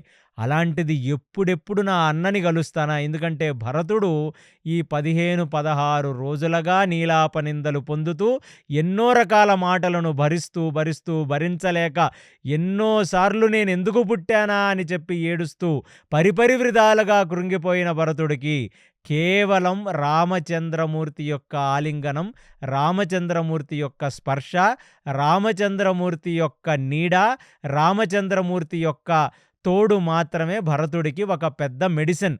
అలాంటిది నేను ఎప్పుడు చూస్తానా అని ఎదురు చూస్తూ ముందుకు సాగుతూ కళ్ళమట నీళ్లు వస్తూ అన్‌కంట్రోలబుల్‌గా నీళ్లు వచ్చేస్తుంటే దాన్ని తుడుచుకుంటూ ఆ ముందుకు వెళుతుంటే వాళ్ళు ఆయన ముందు వస్తున్న ఆకులను, ఆయన ముందు వస్తున్న వాటిని వాళ్ళు తోసేస్తూ పక్కకి లేదా ఆ ఖడ్గంతో కట్ చేస్తూ ముందుకు వెళుతుంటే రెస్ట్‌లెస్‌నెస్ పెరిగిపోయి ఆయనే ఒక ఖడ్గాన్ని తీసుకొని ముందు వస్తున్న చెట్టు కొమ్మలను, ముందు వస్తున్న ఆకులను, అలమలను, వాటిని ఆయన తుంపేసుకుంటూ ఇక ముందుకు వెళుతున్నాడు. ఇంకా ఫాస్ట్‌నెస్ పెరిగింది. పెరగగానే ఒక్కసారిగా ఒక పెద్ద ఆకు ఆయన ముందు ఉంది. అది ఎలాంటిది అంటే ఒక పెద్ద అరిటాకో, లేకపోతే ఆ రాక్షస చెట్లకుండే పెద్ద పెద్ద ఆకుల్లాంటిది. ఒక్కసారిగా తన ఖడ్గంతో ఆకుని ఇలా తుంపితే ఆకు పడింది. ఆ ఆకు పడటం తన కళ్ళ ముందు ఒక పూరు గుడిసె, అంటే ఒక పర్ణశాలకున్న ఒక ఫ్రంట్ ఎంట్రన్స్.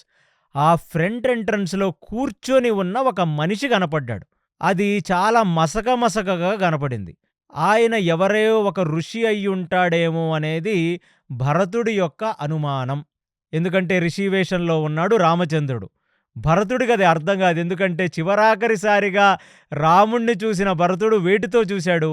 తలకు మొత్తం నూనె రాసుకొని, పెద్ద కొప్పు పెట్టుకొని, పెద్ద పెద్ద కిరీటాలు పెట్టుకొని, పెద్ద పెద్ద వజ్రవైడూర్యాలతో ఉన్న గొలుసులు వేసుకొని, ఆ చీనాంబరాలు వేసుకొని నిలబడ్డ, ఒక ఐశ్వర్య భావంలో నిలబడ్డ ఒక రఘురాముణ్ణి, ఒక కోదండరాముణ్ణి చూచినవాడు, ఒక వ్యక్తి కేవలం తన పైన ఎటువంటి బట్ట లేకుండా, పైన ఎన్నో రకాల తులసిమాలలు వేలాడుతుంటే, ఇటు నుంచి జంజం కనబడుతుంటే, ఆ కింద భాగంలో మాత్రమే ఒక దుప్పి చర్మం కట్టుకొని, అది కూడా ఎలా కట్టుకున్నాడు ఆ దుప్పి చర్మాన్నంటే, తీగలతో దాన్ని కట్టుకొని, ఆ జుట్టు మొత్తం అట్టకట్టిపోయి, ఆ కళ్ళ మీద ఉన్న జుట్టు కూడా అది చిందరవందరగా ఉండి, ఆయనది రాముడని అనుకోవట్లేదు. ఇంకా ఒక అడుగు ముందుకేస్తున్నాడు, పర్ణశాల ముందుకు వెళుతున్నాడు. ఆయన వెనకాల కొందరు అనుగమిస్తున్నారు.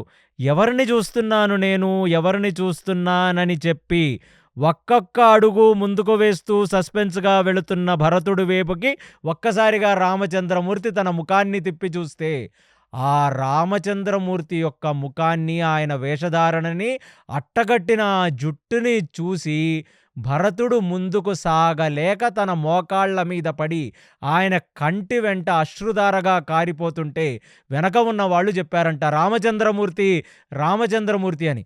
ఒక్కసారిగా అన్నని అలా చూచి, అది అన్న అనే సంగతి జీర్ణం కాక, తన వల్ల అన్నకి ఇలాంటి ఒక పరిస్థితి కలిగింది అని ఎక్కి ఏడుస్తూ అన్న దగ్గరికి వెళ్ళలేక, చేతులు జాపి అన్న వైపుకి రామా అని కలవరిస్తూ అక్కడ పడిపోయాడు భరతుడు.